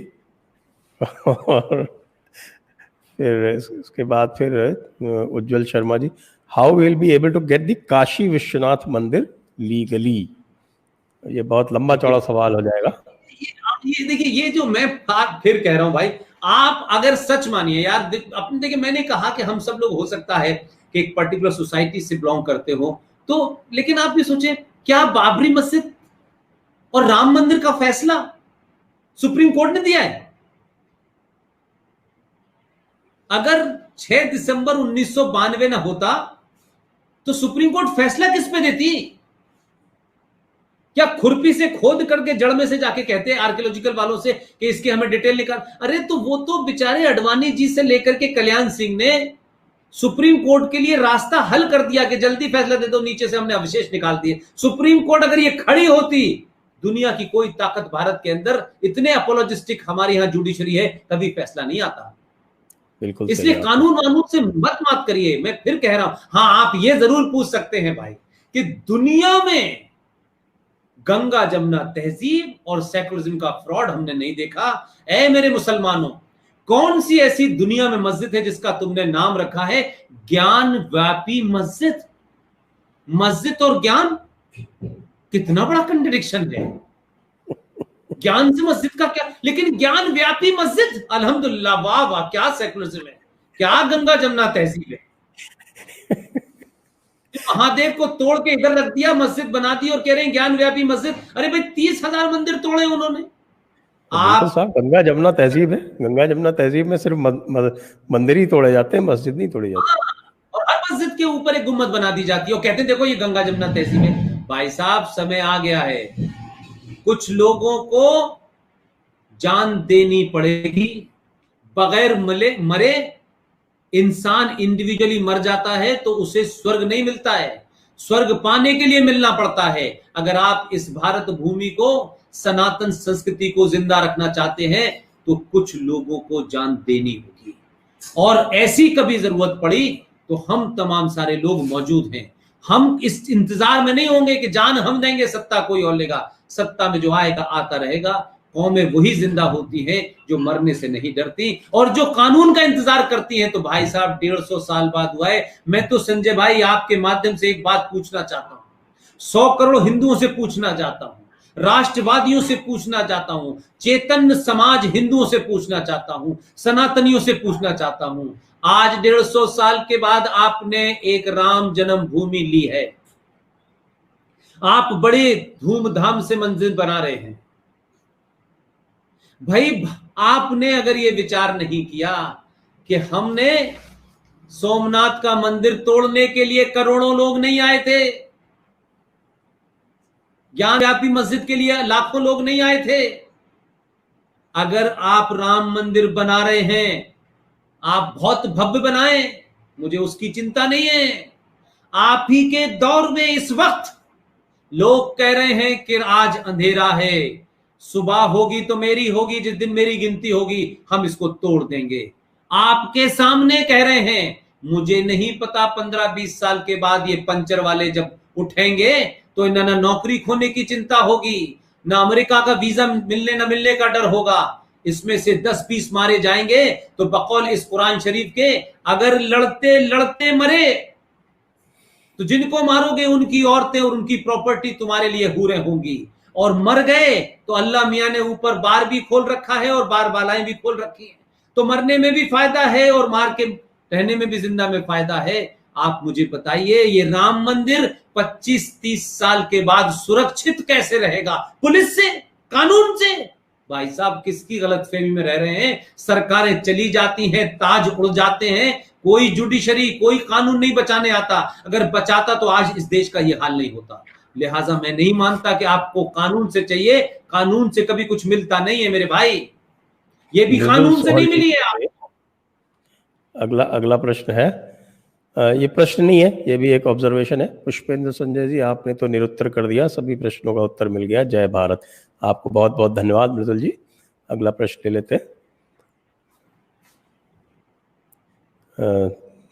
Mechanical sir, big fan sir. Farooq Abdullah, पागल हो गया, क्या बोलते हैं, चाइनीज रूल आना चाहिए। हाँ बिल्कुल, उनको चाइना भेज देते हैं, उसके बाद उनको नए कंसंट्रेशन कैंप बनाए, वहां डाल दिया जाएगा। नहीं, फारूक अब्दुल्ला से इस चक्करों में मत पड़िए, उनसे कहिए चाइना न जाए, ये बताएं कि भाई तुम्हारे पूर्वज कौन हैं। और मैंने रिसर्च करके उनको 2 बार बता दिया, संजय भाई मेरे संपर्क में थे, मैंने कहा जिस दिन भी आपको ये पता चल जाए कि 1722 में आपके पूर्वज का नाम था राघोराम कौल, उसी दिन आपको सब समझ में आ जाएगा। कभी कभी आदमी ऐसा होता है कि सत्ता खो जाती है और आपके अंदर का छुपा हुआ चेहरा बाहर आ जाता है, तो वो ऐसे ही दिन में पागलों जैसी बातें करने लगता है। जैसे वो एक बहुत बड़े कवि की लाइनें हैं, मैं बार बार उनको भूल जाता हूं। वो ये कहते हैं, न जाने ये कैसा आलम हुआ, लोग हंसते हंसते रोने लगे, लोग रोते रोते हंसने लगे। ये फारूक अब्दुल्ला की वो स्थिति हो गई है। वो जब करण थापर को इंटरव्यू देगा बेचारा तो क्या कहेगा। उनके अब्बा हुजूर का ये शक्ल था। उनको कहा जाता था कि साहब जब कश्मीर वैली में रहते थे तब तो वो पूरी तरह से सांप्रदायिक होते थे, जम्मू में कम्युनिस्ट हो जाते थे और दिल्ली में आके राष्ट्रवादी हो जाते थे। हमारे फारूक अब्दुल्ला साहब भी कुछ इसी तरह के हैं। दीपक नवाल जी पूछ रहे हैं अगला, I have a new mosque in Hindu locality in outer area of city. The loudspeaker azan is so loud and annoying. What can be done to stop it? देखिए, अब उत्तर प्रदेश में इतना बड़ा फैसला हो गया। एक 20-22 साल की लड़की ने महाराष्ट्र में क्या किया, वो बेचारी भोसले मुझे जानती नहीं थी, उसने मुझे फोन किया। मैं बॉम्बे में 3-4 साल पहले से स्पीच देने गया, उसने कहा मेरी स्पीच सुन ली और उसको मैंने लीगली मजबूत कर दिया। और उस लड़की ने एक दिन उठ के खड़ी हुई और मस्जिद में चली गई। उसने कहा इसको बंद करो, ये नाजायज है, ये गलत है। हंगामा हुआ और खूब हंगामा हुआ। जरा सी बच्ची घुस गई, उसे मुसलमानों ने घेर लिया, लेकिन वो डरी नहीं, बहुत गरीब घर की बच्ची थी। और उसके बाद में क्या हुआ, करिश्मा भोसले उसका नाम था। आखिर के अंदर बीएमसी को मानना पड़ा और उसका वो अजान उठानी पड़ी। यहां योगी जी के दौर में जब मामला हुआ तो कई सारे दाढ़ी वाले चले गए, वो योगी को समझ रहे थे कि ये सिर्फ गेरुए बस पहना है, इसे कुछ पता नहीं है। उसने जानबूझ के ये केस हुआ, कोर्ट में गए, जज साहब ने पूछा कि बताइए क्या मामला है। उन्होंने कहा साहब हमारी अजान को रोका जा रहा है। उन्होंने कहा अजान आपके कुरान का हिस्सा है। उनका हाँ साहब है। आप बताइए कि कुरान में क्या इसका लाउड स्पीकर का भी जिक्र है। वो जाहिल मुसलमान उस जज को समझ रहे थे ये बेवकूफ है। उसने कहा कुरान में लिखा हुआ है कि लाउड स्पीकर पे देना है, लेकिन मेरी और आपकी स्पीचेस का इतना जरूर फायदा हुआ कि जज साहब ने कहीं सुन ली होगी गलती से। तो मैंने ये कहा कि 1400 साल पहले तो लाउड स्पीकर था ही नहीं, तो लाउड स्पीकर के बारे में लिख कैसे दिया। मैंने कहा इतने विजनरी कब से हो गए भाई। तो उन्होंने कहा लाउड स्पीकर कहां लिखा है, कुरान में दिखा नहीं पाए। उन्होंने कहा बंद किया। आज उत्तर प्रदेश के अंदर बंद हो गई ना। आपको अजान बंद इसलिए नहीं करानी है कि वो मजहबी है। भारत में कानून है कि 10 बजे के बाद में लाउड स्पीकर किसी किस्म का, शादी बारात का भी नहीं बजेगा, और बजेगा भी तो एक तय आवाज में बजेगा। आप चीजों को लेकर के लड़ना सीखिए। मैं बार बार कह रहा हूं कि आपकी लड़ाई कोई दूसरा नहीं लड़ेगा, जब आप लड़ेंगे तब होगा ना। तो इसलिए मुंबई के अंदर भी हो गया, उत्तर प्रदेश में भी हो गया। हर दिन ये सवाल उठाइए कि सड़क पे नमाज पढ़ना भी क्या कुरान शरीफ में लिखा हुआ है। और ये मस्जिद के बारे में साफ हो गया, संजय भाई मुझसे बेहतर जानते होंगे। इस्लाम में मस्जिद is not a sacred place. मस्जिद का तो कहीं जिक्र ही नहीं है कुरान मजीद में। और मस्जिद टूटती है, बन जाती है, और जिसपे इनके प्यारे नबी प्रॉफिट मोहम्मद साहब ने जहां नमाज पढ़ी थी वो तोड़ के उन्होंने खड़ी कर दी अलग। और यहां के मुसलमान नकली और फ्रॉड, छोटे भाई का पजामा बड़े भाई का कुर्ता पहने हुए बेतुकी सी आवाज में चलते हैं। इनसे पूछो क्या तुम मक्का से बड़े मुसलमान हो क्या, ईरान इराक से ज्यादा बड़े मुसलमान हो क्या। जब वहां मस्जिद टूट जाती है तो नहीं मानते, तो ये तो अपने आप को हमें हिंदू नहीं मानते। चलिए अगला सवाल ले लेते हैं पुष्पेंद्र जी। अथर्व व्यास, मेरे देश का विभाजन करने वाले गांधी को कैसे क्षमा कर दूं, जब मुसलमानों को एक देश भेंट कर दिया तो वो यहाँ क्या कर रहे हैं। सर अब इसलिए मैंने कहा कि उनको छोड़ दीजिए, उन्होंने जो किया वो किया, और उन्होंने विभाजन के लिए क्या किया मैं उस पर भी नहीं जाना चाहता, लेकिन मैं ये कह रहा हूं अब गांधी बनना छोड़ दीजिए। करेक्ट। अब ये रघुपति राघव बजाना, क्योंकि देखिए जो इतिहास में हम गांधी जी को उखाड़ के कब्र से खड़ा नहीं कर सकते, कुछ नहीं होगा। अब गांधी जी चले गए, उन्होंने जो किया वो भुगता, मैं उस पर जाना नहीं चाहता, लेकिन आज तो सुधर जाइए। अपने घरों के अंदर गांधी को गुलाब का फूल लगाए चाचा जी को हटाएं। अगर अपने घर में छत्रपति शिवाजी महाराज की तस्वीर, जीजाबाई के किस्से, सावरकर की तस्वीर, सुभाष चंद्र बोस की तस्वीरें लगाएंगे तो आपके बच्चे पूछेंगे पापा, भैया, चाचा ये कौन है? आपने उनकी लगाई नहीं है, आपने चापलूस चाचा की लगा रखी है, आपने गांधी जी की लगा रखी है। पहली होता है कि तस्वीर लगती है तो मन के अंदर आकृति बनती है, और दिमाग में आकृति बनती है तो जोश पैदा होता है, फिर मन में वलवला उठता है, और आपके अंदर सुभाष चंद्र जब बोस पैदा हो जाता है तो आप सही जगह बटन दबाने लगते हैं। पहली उसका रिएक्शन ये होता है।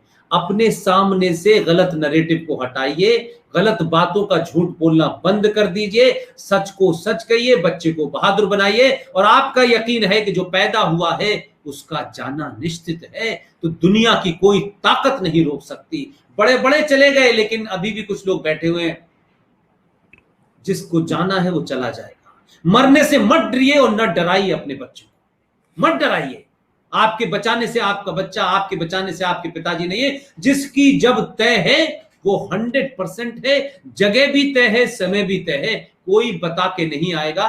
इसलिए इस डर को निकाल दीजिए कि हम क्या करेंगे, कुछ नहीं होगा। यही देश कह रहा था कि कौन चलाएगा देश।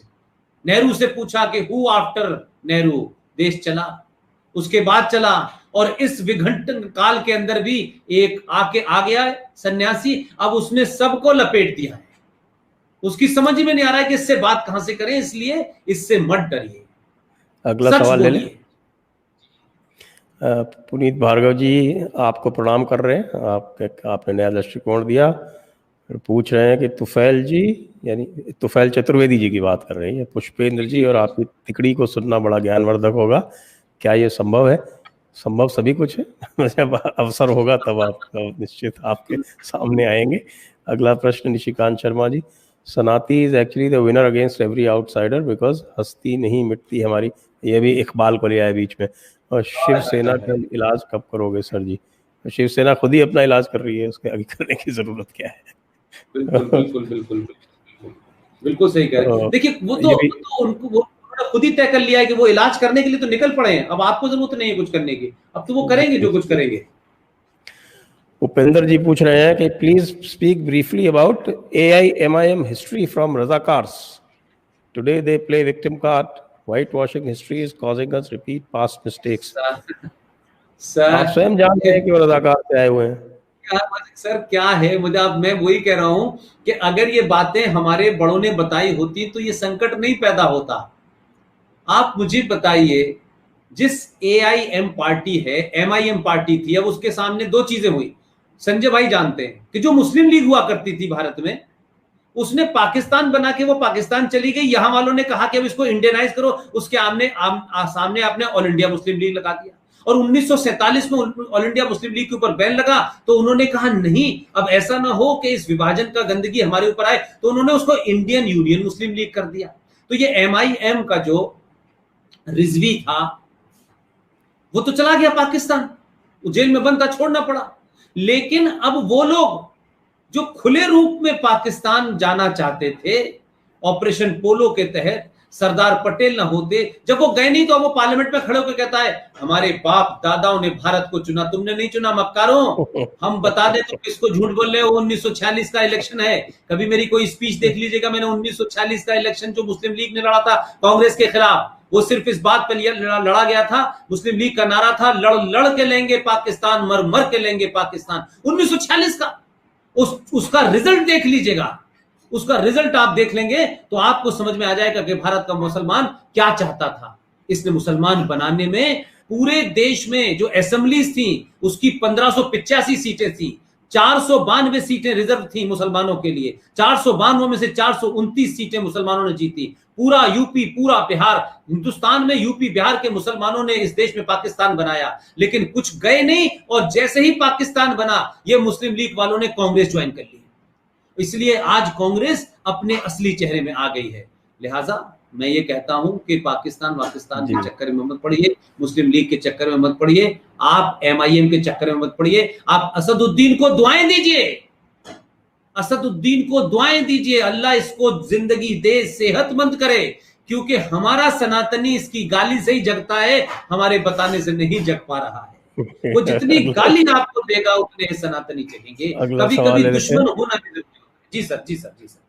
So what has done more damage to India, corrupt bureaucracy or terrorism? Sir, terrorism is the outcome of the corrupt bureaucracy. इस देश के व्यवस्था में घुन लग गया है। मैं एक बात मजाक में भी कहता हूं, और जब पाकिस्तान में था तब भी मैं ये कहता था, और ये बात मैं मानता था। पूरे भारत में कोई 8 या 9 करोड़ कुछ बांग्लादेशी, कुछ रोहिंग्या मुसलमान यहां रह रहे। बांग्लादेश से आए हुए लोग आप देख रहे हैं, आसाम में भी है लेकिन आप सोचिए कि म्यांमार से चल करके जो रोहिंग्या मुसलमान आया, तो वहां क्या इंडिया गेट बना हुआ था क्या कि लोग आ रहे थे, जा रहे थे? बॉर्डर को क्रॉस किया, बंगाल आया, बंगाल से निकल के दिल्ली पहुंचा, दिल्ली से पठानकोट पहुंचा, और पठानकोट से जम्मू पहुंच गया। इस पूरी व्यवस्था में वो जो आपके बॉर्डर पे एक कमजोर आदमी खड़ा हुआ है, जो 15 रुपए में बिक जाता है। आखिर इतनी बड़ी तादाद में पूरा एक देश की, मतलब अगर आप पूछे मुझसे तो पूरे इंग्लैंड की टोटल पॉपुलेशन 6.25 करोड़ है, और इस देश में 9 करोड़ लोग इलीगल रह रहे हैं। तो ये इलीगल लोग आए कैसे? आपके बॉर्डर पे से लेकर के यहां तक पहुंचने वाले, और जम्मू में 94,000 रोहिंग्या मुसलमान के पास आधार भी है, राशन कार्ड भी है, बिजली का बिल भी है। मुझे बताइए ये उन्हें किसने दिया? ये म्यांमार से लेके आए थे। आपकी करप्ट सिस्टम जो है, सत्ताओं ने उसको करप्ट किया है अपने फायदे के लिए, और उस करप्ट व्यवस्था के चलते मैं बार बार दावे से कहता हूं, लाख पाकिस्तान को आप गाली दे लीजिए, एक हिंदू पूरा पाकिस्तान से जो बॉर्डर लगा है, मैं उस मुल्क के अंदर वहां के एक चैनल के लिए 12 साल काम कर चुका हूं। एक हिंदू पूरे पाकिस्तान में कहीं से घुस के दिखाते, और वो ये कहें कि यहां घुसपैठ होती है या कोई भी आ जाता है, एक हिंदू दिखाते। आप उसको गाली दे लें, आप उसको बुरा भले, वो जैसा भी है, पागल भी है, जिहादी भी है, अपने मुल्क के लिए तो है। आपको तो लीवरेज नहीं दे रहा, लेकिन आपके देश में बांग्लादेश से भी आ जाओ, म्यांमार से भी आ जाओ, अफगानिस्तान से भी आ जाओ, आपके कौन लोग हैं जो उनका आधार कार्ड बनाते हैं? कौन लोग हैं जो राशन कार्ड बनाते हैं? उनको अपने 50 रुपए, 100 रुपए, 500 रुपए की रिश्वत है, लेकिन वो इस देश में कितना बड़ा जघन अपराध कर रहे हैं उसको इंटरेस्ट ही नहीं है। इसलिए देश में सत्ता बदली है, अभी आपने व्यवस्था को बदलने का समय है। व्यवस्था नहीं बदलेंगे तो सरकार कितनी भी ताकतवर आ जाए, इतनी तेजी से काम नहीं कर पाएगी। अगला सवाल ले लेते हैं कि हम सिर्फ इस्लामाइजेशन को प्रॉब्लम बता रहे हैं, व्हाट अबाउट क्रिश्चियन मिशनरीज? लोग जो हैं हिंदू नामों से SC ST के सर्टिफिकेट लेके घूम रहे हैं। एग्री, ये बात जो आप कह रहे हैं मैं इससे एग्री करता हूं, लेकिन मेरा मानना यह है कि आप जिस जगह खड़े हैं, जिस जमीन पे आप खड़े हैं, आपकी जो ताकत है, आपकी जो लिमिटेशन है, उसको समझिए। आपके हाथ में तलवार है या AK-47 है या पत्थर है, या आपको समझ करके अपने दुश्मन को आप अटैक करेंगे। अभी आपके हाथ में कुछ है ही नहीं, और अभी कुछ बदला है, इसलिए आपको लगता है कि ईसाइयों को भी हम टेक ऑन ले लें। हम जानते हैं, लेकिन दोनों को इकट्ठा मत कीजिए। एक के पास पैसा है, एक के पास मीठी जबान है, दूसरे के पास तलवार है। यह गठजोड़ भारत में बड़ा तेजी से चल रहा है। लेकिन दोनों के लिए यही जमीन ऐसी है जहां कन्वर्जन हो सकता है और कहीं नहीं है। लिहाजा दोनों के साथ आप लड़ नहीं सकते। आप चर्च की शक्ति खड़ी कर लेंगे और जिहादियों की शक्ति खड़ी कर लेंगे। वक्फ बोर्ड के तहत आप चले जाइए, डॉक्यूमेंट निकालिए, भारत की भूमि पर सबसे ज्यादा अधिकार और ताकत और उनके पास है, वो वक्फ बोर्ड के पास जमीन है। इस्लामिक जिहादियों के कब्जे में जमीन है, उनकी निजी जमीन और वक्फ बोर्ड की जमीन, और उसके बाद चर्चों के पास है। क्योंकि आप जमीन बेच देते हैं चंद रुपयों के लिए और फिर कहीं और चले जाते हैं।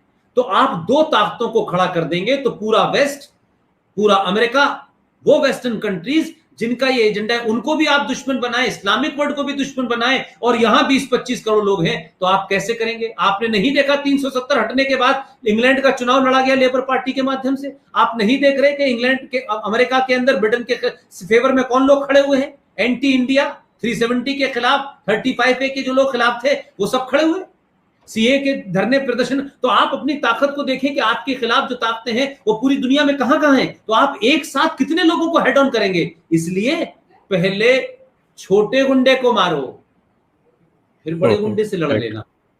दोनों हैं गुंडे। बिल्कुल सही।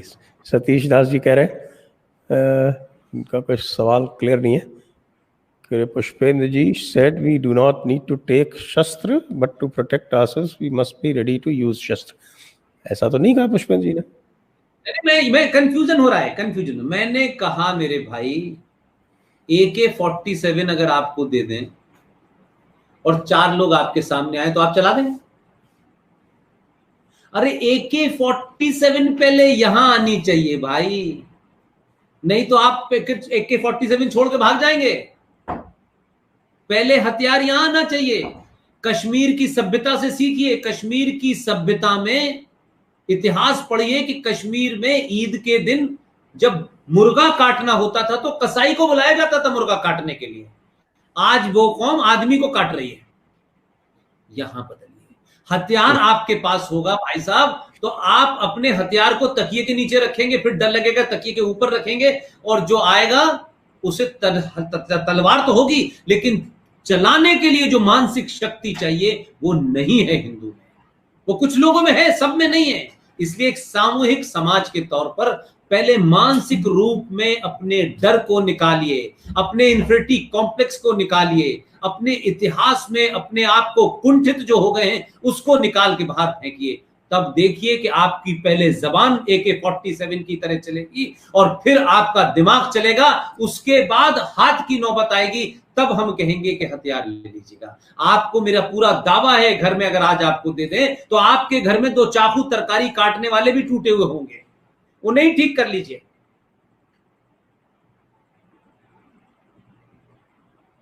अगला सवाल ले लेते हैं। पूछ रहे हैं कि ये एक दूसरे को दुनिया के किसी भी कोने में भी हो मदद करते हैं, इस्लामियों के बारे में बोल रहे हैं, तो क्या चीज़ इन्हें एक करती है और कौन सी इन्हें तोड़ती है?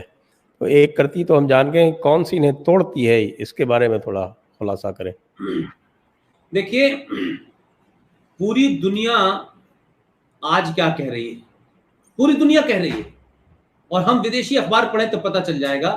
पूरी दुनिया ये कह रही है कि इस्लामिक आतंकवाद से अगर कोई दुनिया पे देश है जो लड़ सकता है वो सिर्फ भारत ही है। वो किस लिए कह रहे हैं? इसलिए कि उन्हें ये पता है कि यहां आक्रांताओं के भी आक्रांता आए, यहां कत्लेआम हुआ, यहां हिंदू औरतियों की मंडी लगी, बोली लगाई गई। ये दिल्ली का जो मीना बाजार इंडिया गेट के सामने है, सॉरी लाल किले के सामने है, जामा मस्जिद, ये मीना बाजार पे और हिंदू औरतों को नंगा करके उनकी बोली लगती थी। यहां पर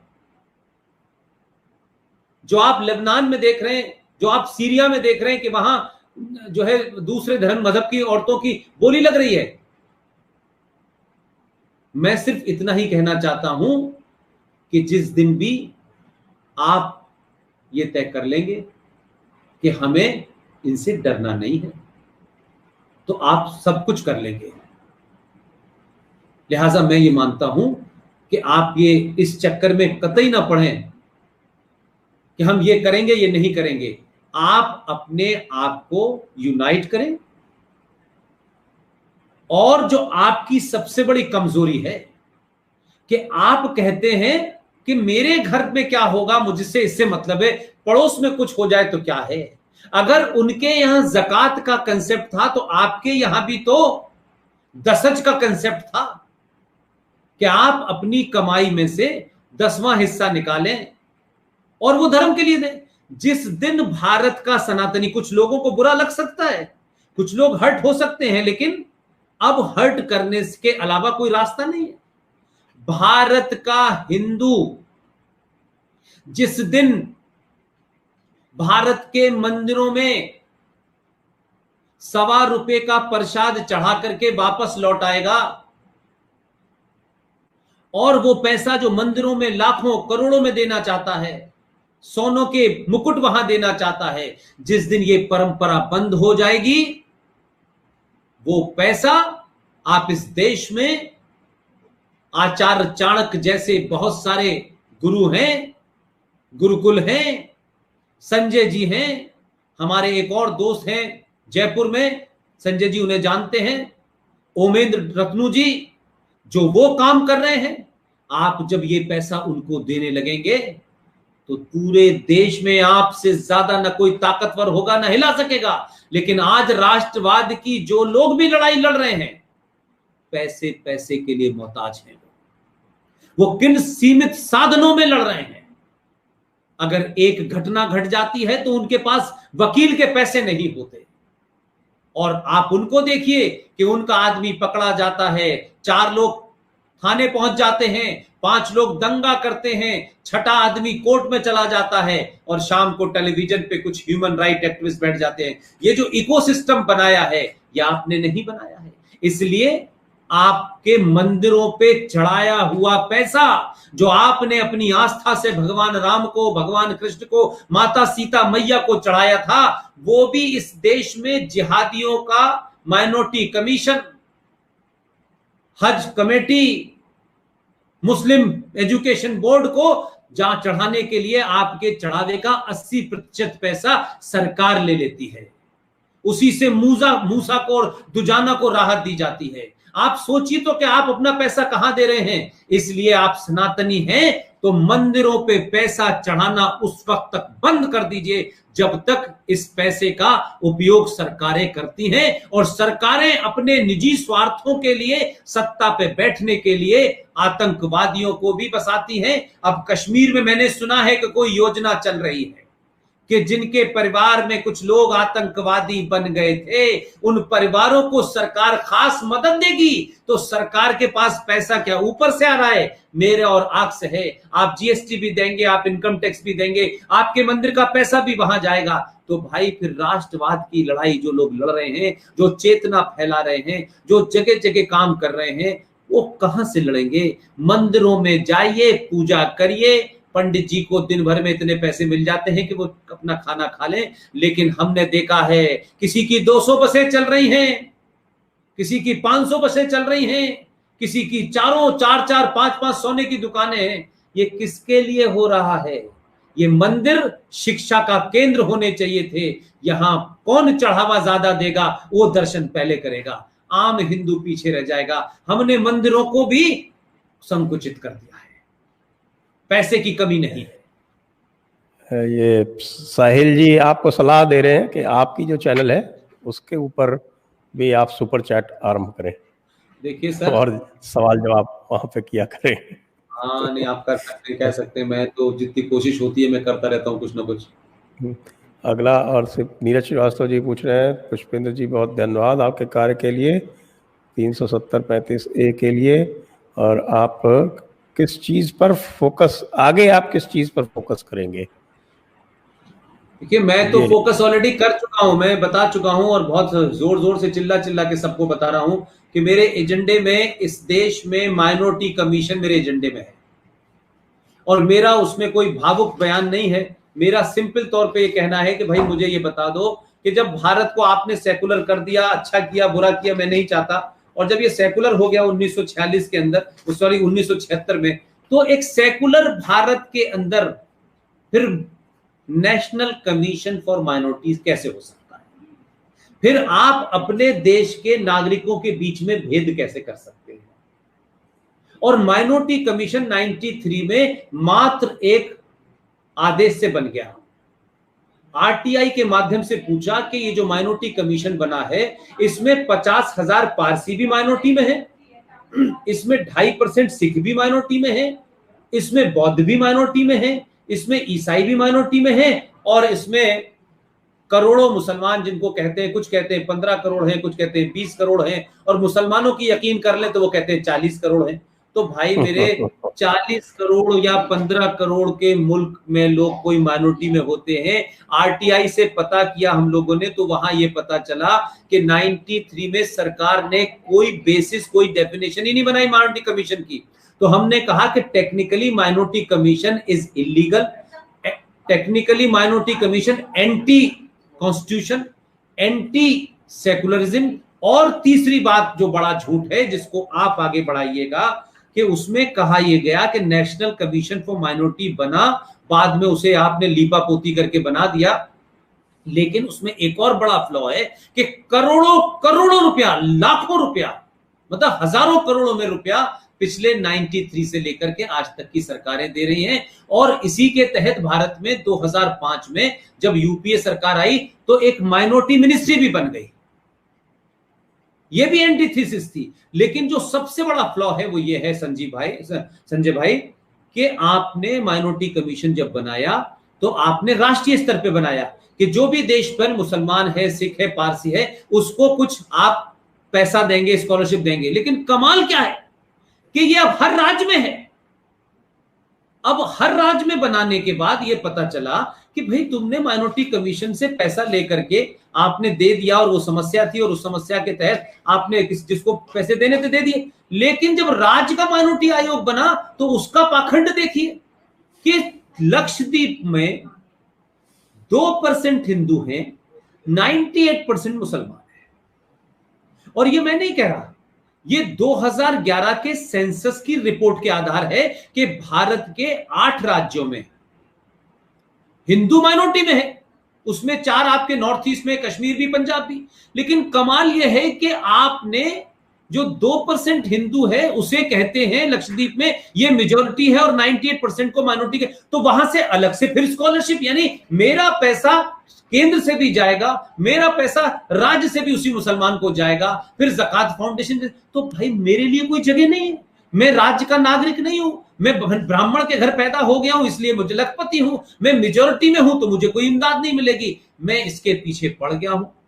आप सबकी अगर दुआएं रही तो ये 35A की तरह हटेगा। और मैं इतना वचन दे सकता हूं कि ऊपर वाले ने अगर मुझे टाइम से पहले नहीं बुलाया तो इसे जरूर खत्म करूंगा।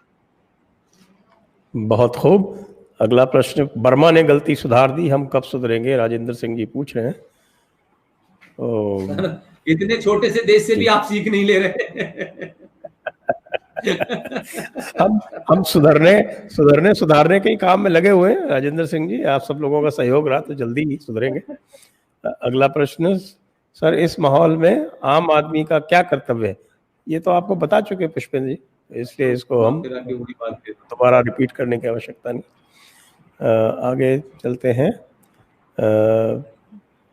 सर इस इस्लामिक टेक ओवर सिचुएशन में Bengal, Kerala, Hyderabad, Telangana completely out of hand, can we do something? मेरे ख्याल से इस पर भी चर्चा हो चुकी है, तो इसको भी आगे ले लेते हैं। डीपीएस जादौन, सनातन धर्म के दोनों महायोद्धाओं को शत शत प्रणाम, आपके राष्ट्रीय यज्ञ में छोटी सी आहुति। बहुत बहुत धन्यवाद जादौन साहब, आपके इसी सहयोग से हम लोग चलते हैं। अगला प्रश्न ले लेते हैं।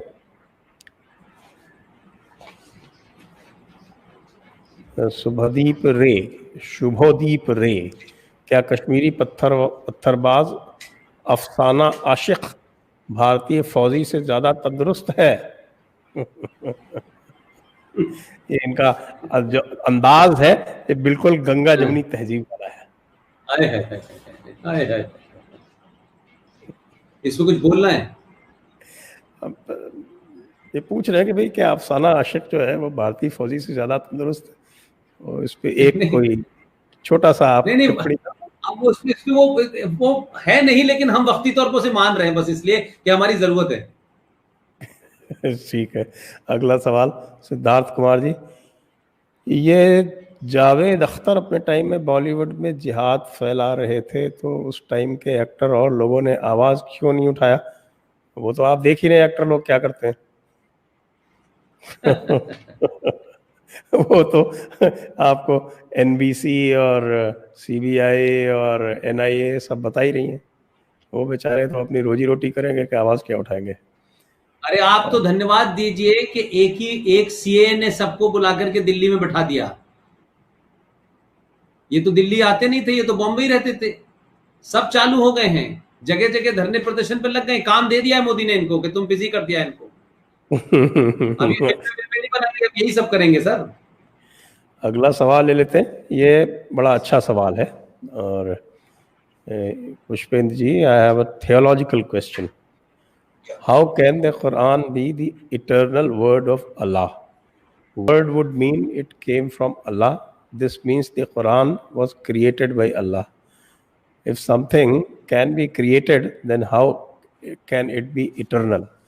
Because for anything eternal, it must be uncreated and indestructible, like Sanatan.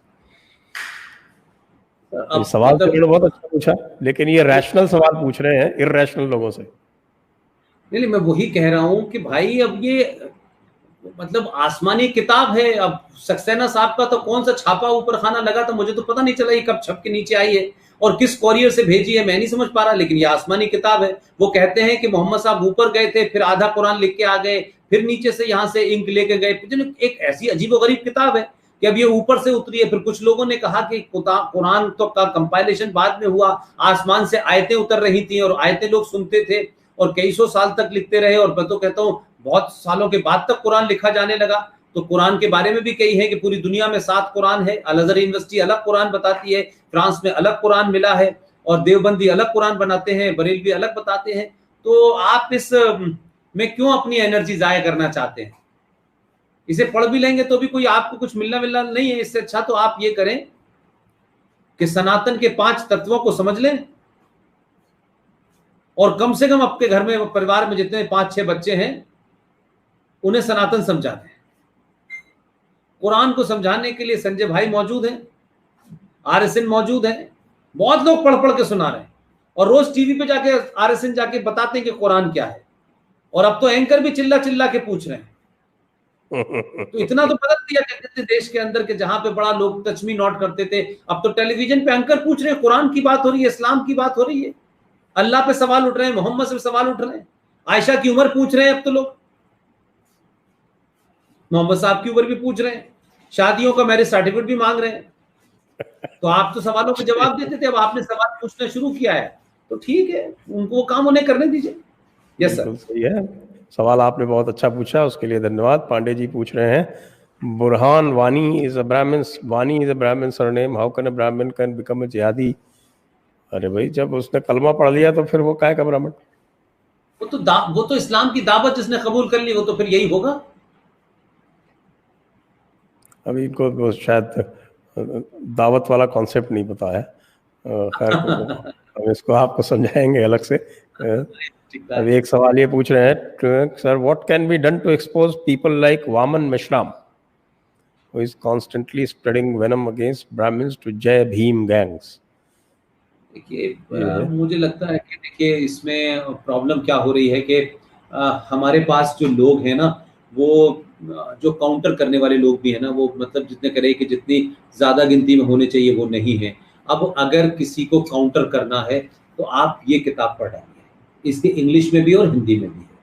और इस किताब का नाम है पाकिस्तान और पार्टीशन ऑफ इंडिया। ये BR अम्बेडकर की लिखी किताब है। इतनी ईमानदार किताब और इतनी जबरदस्त किताब संजय भाई किसी ने नहीं लिखी। और इस आदमी की ईमानदारी का मैं कायल हूं। और इसने साफ साफ शब्दों में कहा है जो बात हम डरते नहीं। और गांधी जी के बारे में तो क्या क्या नहीं इन्होंने बोला है, पाखंडी बोला है, क्या फ्रॉड आदमी बोला है, मैग्लोमेनियल बोला है, क्या क्या बोला है। इन्होंने लिखा कि एक लाइन में इस आदमी ने कहा कि जब तय हो गया कि मजहब के नाम पे भारत बटेगा तो मुसलमान यहां क्यों है। ये अम्बेडकर ने कहा, लेकिन हम पढ़ना नहीं चाहते। वो जो लोग आपको बता रहे हैं, जो लोग अंबेडकर के नाम से, दलित के नाम से, ब्राह्मणों को गाली देकर वो अपना एजेंडा सीधा कर रहे हैं, लेकिन उनको भी आपको लॉजिकली आर्गुमेंट से काउंटर करना पड़ेगा। और यही दलित जो है उनके साथ मिलकर जय भीम कर रहे हैं। और उनको मालूम है, क्या कहते हैं कि अपने साथ ले लेते हैं तो कहीं यादवों का माई कॉम्बिनेशन है, कहीं दलितों का माई कॉम्बिनेशन है। तो आर्टिकल 35 के माध्यम से मैंने पूरे देश को बताया कि जय भीम कहने वाला जो हैदराबाद का गोल टोपी वाला जोकर था, जो पार्लियामेंट के अंदर कह रहा था जय भीम, मैंने उससे पूछा, भाई एक बार तुम जरा सा कश्मीर में जाके ये नहीं बताया तुमने कि पिछले 70 सालों से तुमने दलितों को अपने संविधान में, क्योंकि तुम्हारी मेजोरिटी थी, तुम्हारा अपना संविधान था, तुमने एक एग्जीक्यूटिव ऑर्डर पास करके कह दिया कि ये जो 200 दलित आए हैं ये हमारी सफाई के लिए हैं, यहां रह सकते हैं, इनको नौकरी नहीं मिलेगी। वो 70 साल से रहे, वो सिर्फ सफाई की नौकरी कर सकते थे, आपका मैला ढो सकते थे, ना आपने नागरिकता दी, ना उनको नौकरी दी।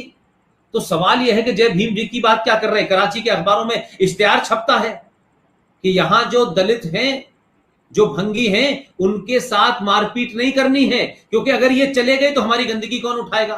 तो मानसिकता तो आपकी वही है। वो बिल्कुल तो सही बात है। आपने ऐसे लोगों को भी उनकी झोली में डाल दिया, तो आपको काउंटर करना पड़ेगा, उनकी भाषा में करना पड़ेगा, तर्कों से करना पड़ेगा, और आप उनको स्पेस मत दीजिए। इसलिए मैंने कहा कि अंबेडकर के बारे में जो लोग ज्यादा पढ़ रहे हैं वो अंबेडकर की सही किताब पढ़ें और तर्कों के साथ बात रखें। इसलिए मैंने कहा एक किताब नहीं है, ये गांधी एंड अनार्की की किताब है। इस किताब को आप पढ़ लेंगे तो गांधी जी का पाखंड जो है मोपला पे, ये किस आदमी ने किताब लिखी है संजय भाई? इस किताब के राइटर हैं सर सी शंकरन नायर। ये कांग्रेस के अध्यक्ष थे 1908 में, फिर ये जाकर के मद्रास में जज बने। इन्होंने मोपला के बारे में क्या लिखा है? इन्होंने गांधी जी को एक्सपोज कर दिया। वो तो अंबेडकर ने भी पूरी तरह से एक्सपोज किया है। और दूसरी चीज ये है कि ज्यादा कोई अगर भीम की बात करे तो सिर्फ उनको जोगिंद्रनाथ मंडल का उदाहरण दे दीजिए, उसी से सारी चीजें स्पष्ट हो जाएंगी। एकदम आपके पास सब कुछ है, कुछ है। ये किताब मैंने देखी, बड़ी रेयर किताब है संजय भाई। ये किताब Muslim League attack on Sikhs and Hindus in the Punjab 1947। ये किताब गुरबचन सिंह तालिब साहब ने लिखी है। गुरबचन सिंह तालिब की मैंने पढ़ी हुई है। आप देखिए कि ये जो बुक्स हैं, ये हमारे जो राष्ट्र के प्रति चिंतित हैं उनको पढ़नी चाहिए, ताकि आप झूठे को घर तक छोड़ के आए। नहीं तो ये झूठा बार बार आ जाता है। आप किताब पढ़ते हैं तो मेरा कहना बहुत सारी किताबें हैं, आपके शहर के, आपके प्रदेश की हैं। नटवर सिंह है, इनकी किताब पढ़ लीजिए भाई, one life is not enough, page number 40 पढ़ लीजिए। उन्होंने पोल खोल दिए नेहरू की। तो बहुत सारी किताबें हैं। मैं बार बार कहता हूं कि आप उन्हीं की किताबें पढ़ें जिनको वो चाहते हैं, अपनी किताबों को ना पढ़ें, क्योंकि आप अपनी किताब से पढ़ के बोलेंगे तो उसका कोई मतलब नहीं होगा। लोग कहेंगे लेकिन साहब ये तो अपनी बात पढ़ते हैं और अपनी बात कहते हैं। इसलिए बहुत सारी चीजें हैं। अगला सवाल जो है वो है मुस्लिम लीगी किस हक से अंबेडकर जी की पिक लगाते हैं। ये तो इसी पिछले सवाल में सारा इसका जवाब आ गया, तो उसी में इसका जवाब है इस अगले सवाल का भी। इसलिए इसका आगे का सवाल ले लेते हैं। मेघनाथ द ग्रेट हीरो, अच्छा ये नाम है इनका। Is democracy a threat for India in this terrible times as their population will increase tremendously after 200-300 years? तो ये 200-300 साल तक इंतजार थोड़ी करेंगे भाई।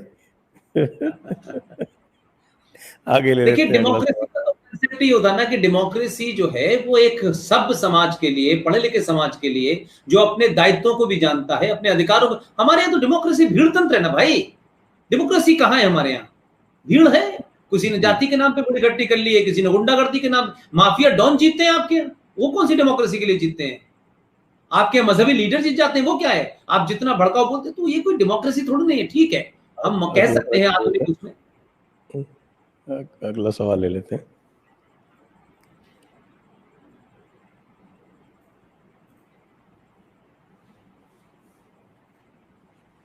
दीप शाह जी पूछ रहे हैं कि हम मास घर वापसी प्रोग्राम क्यों नहीं कर सकते?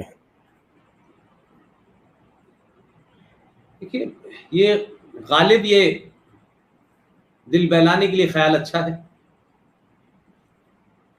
इस्लाम में ये कहा गया है कि जो एक बार मुसलमान हो गया उसके जाने का रास्ता वापस नहीं होता। एक मेरा दूसरा सवाल इसलिए कि ये बात बहुत लोग कहते हैं और मैं इस सवाल से बहुत जो है मुझे थोड़ा सा मेरी नाराजगी भी होती है। मेरे अपने 2 बेटे हैं, मेरी अपनी एक पत्नी है, मैं अपने बेटों को ना पढ़ाऊं, जो टाइम मुझे अपने बच्चों पे देना चाहिए, अपने घर में देना चाहिए, वो छोड़ करके जो भाग के चले गए उनको लेने चला जाऊं, और क्या गारंटी है कि बाहर में आने के बाद फिर नहीं भागेंगे। तो हम एक ऐसी जगह जहां इतनी बड़ी तादाद में लोग कन्वर्ट हो गए हों, और वो उनको कन्वर्ट होने के बाद उनको उसमें फायदा होता हो, राजनीतिक तौर पे फायदा होता हो, सामाजिक तौर पे फायदा होता, उन्हें आप क्यों लाने में बेवकूफी में टाइम जाया कर रहे हैं अपना? किस लिए जाया कर रहे हैं आप उन पे टाइम अपना? किसके पास इतना टाइम है भाई? एक बड़ा प्रश्न है, इस पर हम विस्तार से बाद में चर्चा कर सकते हैं। और अगला प्रश्न, नेहरू जी का फैमिली ट्री बताएं। ये तो आप गूगल करके देख लीजिए, हमारी क्या आवश्यकता है इसके लिए। आप नेहरू जी का ट्री के लिए क्या करना है, वो तो जगह जगह दिखाई दे रहा है। Root, branch and tree, everything is visible. How can we demolish Jinnah house in Mumbai? ये किस लिए? ये पता नहीं, मैं तो समझता हूँ इसको डिमोलिश नहीं करना चाहिए, बल्कि जिन्ना हाउस को भारत में उसमें म्यूजियम बना दें।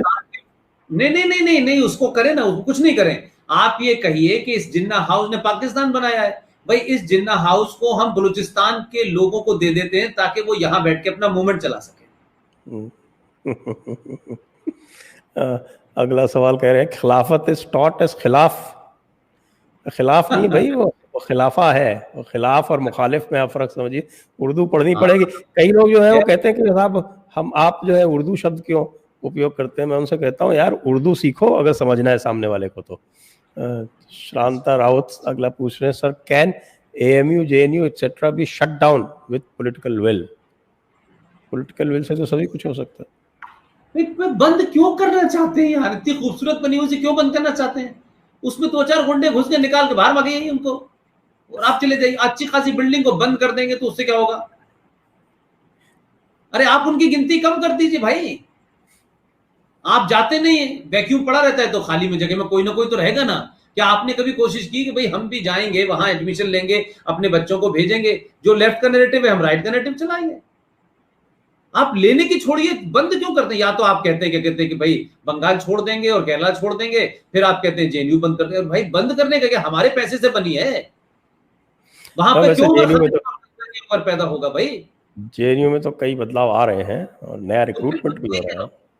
उसमें उसमें उसमें अपना अपना अपना दावा ठोंकिए, उसमें जाइए, कुछ वहां सर्विस दीजिए, कुछ उसके बारे में करिए, तो वो आपकी हो जाएगी। अच्छी इतनी खूबसूरत बिल्डिंग बनी हुई हमारे टैक्स से चलती है, 10 रुपए में बच्चे वहां रहते हैं, तो भाई आप अपने लोगों को भेजिए, अपने बच्चों को भेजिए। आप नहीं भेजना चाहते तो वहां कोई ना कोई दूसरा चला जाता है। तो बंद करना कोई सोल्यूशन नहीं मुझे लगता है। अगला प्रश्न सिद्धार्थ मिश्रा जी पूछ रहे हैं, your opinion on replacing modern education with Gurukul x like Agastya Gurukul, why not replace liberal arts? ये भी रिप्लेसमेंट में ही पड़े हुए हैं, इनका भी रिप्लेसमेंट है। तो जैसा पुष्पेन जी कह चुके हैं, replacement is not a solution. हाँ, augmentation is a solution. Augment कीजिए, रिप्लेस मत कीजिए।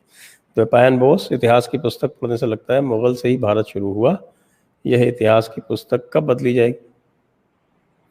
जब आप चाहेंगे। जब आप चाहेंगे, लेकिन और पुस्तकें पढ़िए ना, इतनी सारी पुस्तकें हैं, आप उन्हें पढ़ डालिए तो आपको अपने आप ही बदल जाएगा। हमने भी तो वही पुस्तकें पढ़ने के बाद भी तो हम ये सब कर रहे हैं। दीपक गुरु जी पूछ रहे हैं, what is your message to those who talk about Sikh Muslim minority unity and do not want to associate themselves with Hinduism? Sir कुछ गलतियां आपने की हैं, उनको सुधारें। सही है। कुछ लोगों ने जो उनके साथ किया उसको उसको भुलाने की कोशिश करें और गले लगाएं। मैंने वही कहा कि बड़े बनने का सबूत दें। अगर आप गिनती में बड़े हैं, ताकत में बड़े हैं, आपका पुराना इतिहास है, तो अगर किसी हमारे घर के किसी लोगों ने कुछ गलती कर दी, कुछ गुंडों ने 1984 में गलती कर दी, तो पूरे समाज को नहीं भुगतना। उनको याद दिलाइए ना शीशगंज क्या है। जिनसे दोस्ती करने जा रहे हो वो शीशगंज क्या है, गुरु गोविंद सिंह के बच्चे किस दीवार में चिनवाए गए थे, कुछ उनके पुरुषार्थ की बातें भी कीजिए। मैं बार बार कहता हूं कि सिखों के साथ में जो हमारे सनातन संस्कृति के सबसे बड़े रक्षक थे, जो हमारा बड़ा भाई था, हमसे गलती हो गई, हम सामूहिक तौर पर उनसे माफी मांगते हैं। लेकिन साथ साथ मैं ये भी कहता हूं कि क्यों हम इस तरीके के जेस्चर नहीं देते भारत में, कि जो पाकिस्तान के अंदर, जो कनाडा के अंदर भारत के खिलाफ नारे लगा रहे हैं, जो पाकिस्तान में नारे लगा रहे हैं, जो भारत में नारे लगा रहे हैं, क्या हमने कुछ किया, कोई ऐसा जेस्चर दिया? तो हमने कहा कि चाचा नेहरू 14 नवंबर को पैदा हुए थे, अच्छी बात थी, लेकिन 14 नवंबर की जगह हम 26 दिसंबर को क्यों नहीं भारत का बलिदान चिल्ड्रंस डे मनाते? अगर हम चिल्ड्रंस डे मनाएंगे तो 26 दिसंबर को हमें बताना पड़ेगा कि जोरावर सिंह के साथ क्या किया, साहबजादा फतेह सिंह के साथ क्या किया। 9 साल और 12 साल के बच्चों को दीवार में इसलिए चुनवा दिया गया कि उन्होंने इस्लाम धर्म कबूल करने से मना कर दिया। तो बच्चों को वो इतिहास भी पता चलेगा और उनके गौरवशाली इतिहास का भी हम लोगों को बोध होगा, और सिखों में एक मैसेज जाएगा कि हम ये मुहिम चला रहे हैं, उनका भी तो कुछ जिक्र होना चाहिए। अगर हमने भूल की, हमारे बुजुर्गों ने भूल की, तो उसको कहीं ना कहीं से तो आपको हीलिंग टच देना पड़ेगा, और आप नहीं देंगे तो दलित आपसे कट जाएंगे, यादव आपसे कट जाएंगे, सिख आपसे कट जाएंगे, तो फिर बचेगा क्या हमारे पास भाई? तो हम लार्जर फैमिली है, तो हमें बड़ा दे। इसलिए मैंने कहा जो लोग घर वापसी के चक्कर में लगे हुए हैं कि 4 मुसलमान को घर वापस लेके आना है, अरे सिखों को लेके आ जाओ, दलितों को लेके आ जाओ, तुम्हें किसी की जरूरत नहीं पड़ेगी। जो चला गया है उसे चला जाने दो। अगर ताकतवर होगे तो वो लौट के आ जाएगा, अगर तुम कमजोर होगे तो तुम्हारे ही जाएंगे, कोई दूसरा नहीं आएगा। दुनिया का नियम है कि ताकतवर के साथ लोग आते हैं, कमजोर सा को छोड़ के चले जाते हैं। आप अपनी ताकत का परिचय दीजिए। अगला प्रश्न है, what was your difference with Shri Iyer of P Guru? I found him unreasonable during your interview with him. मैंने इंटरव्यू लिया, मैं उनको जानता भी नहीं, वो किसके रिश्तेदार हैं, क्या एजेंडा है। उन्होंने इंटरव्यू लिया, उन्होंने निकाल दिया। मेरा कहां से कोई उनसे डिफरेंसेस है भाई?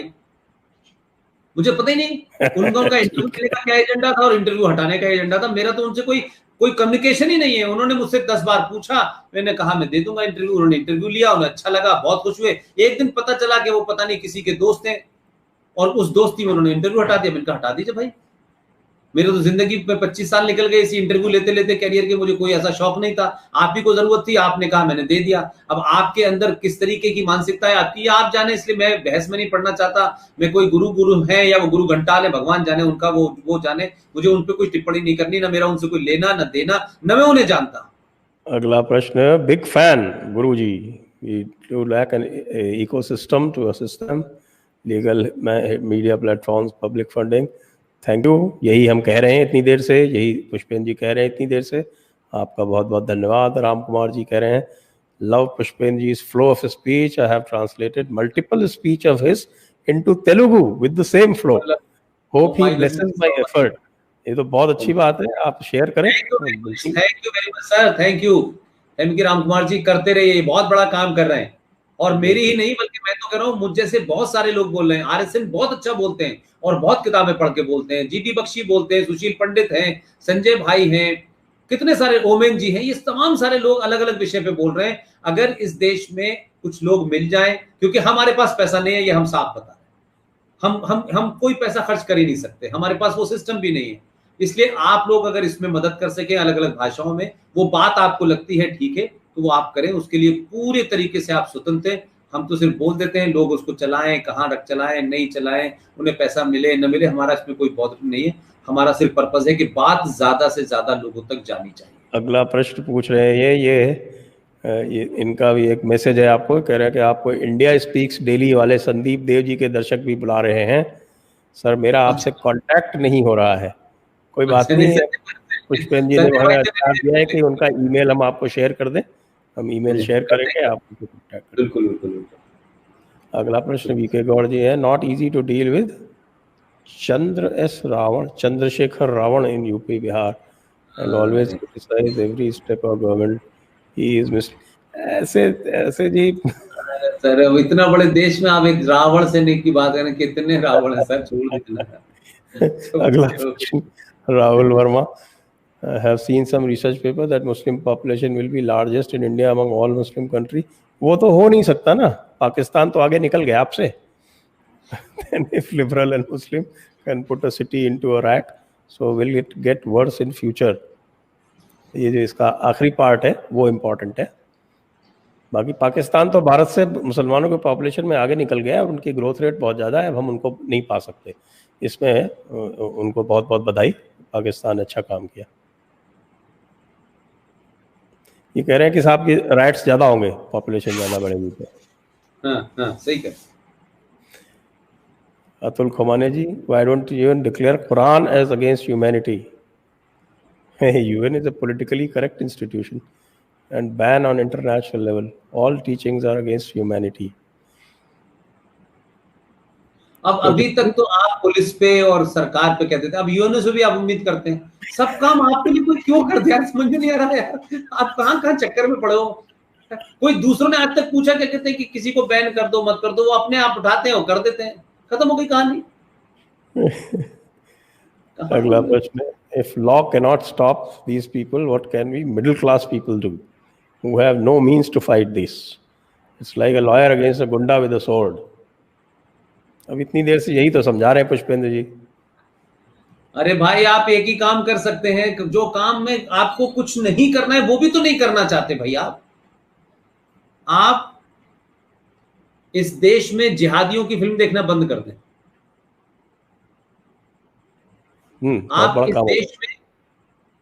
आप इस देश में वो टीवी चैनल जो सनातन के लोगों को गाली देता हो, जो हिंदुओं के बारे में गलत खबर दिखाता हो, जो इस्लामिक आतंकवादियों के नाम लेने से डरता हो, आप कुछ मत कीजिए। आपको कहीं लड़ना है क्या, अपने घर में उस टेलीविजन को देखना बंद कर दीजिए।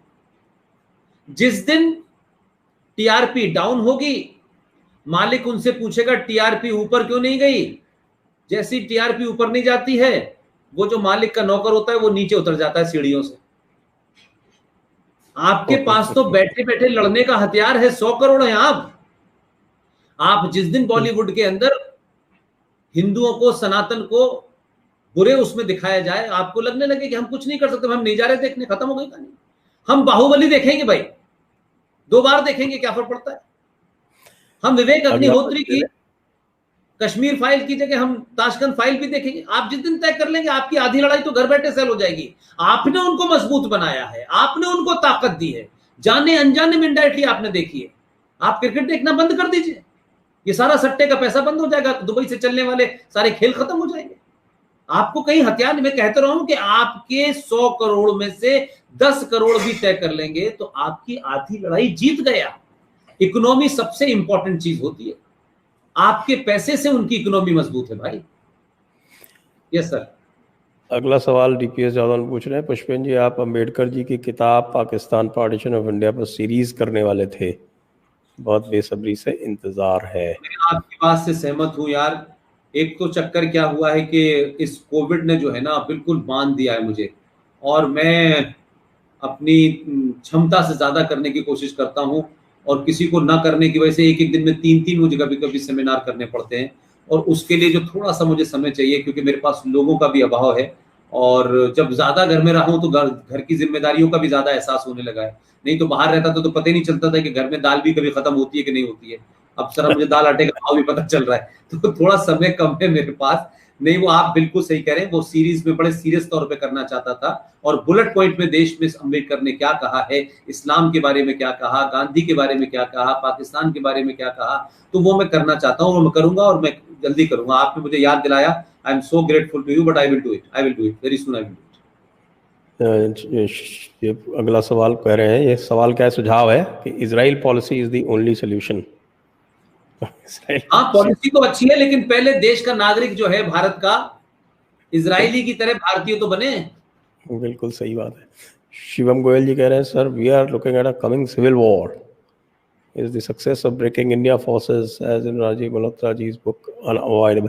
इस पे तो बात हो चुकी है काफ़ी आपसे, आपके सवाल से पहले भी इसके ऊपर जानकारी दी जा चुकी, इसलिए आप थोड़ा सा रिवाइंड करके इसको देखेंगे तो हमारा भी समय बचेगा। थोड़ा सा आगे ले लेते हैं इस प्रश्न। अगला प्रश्न,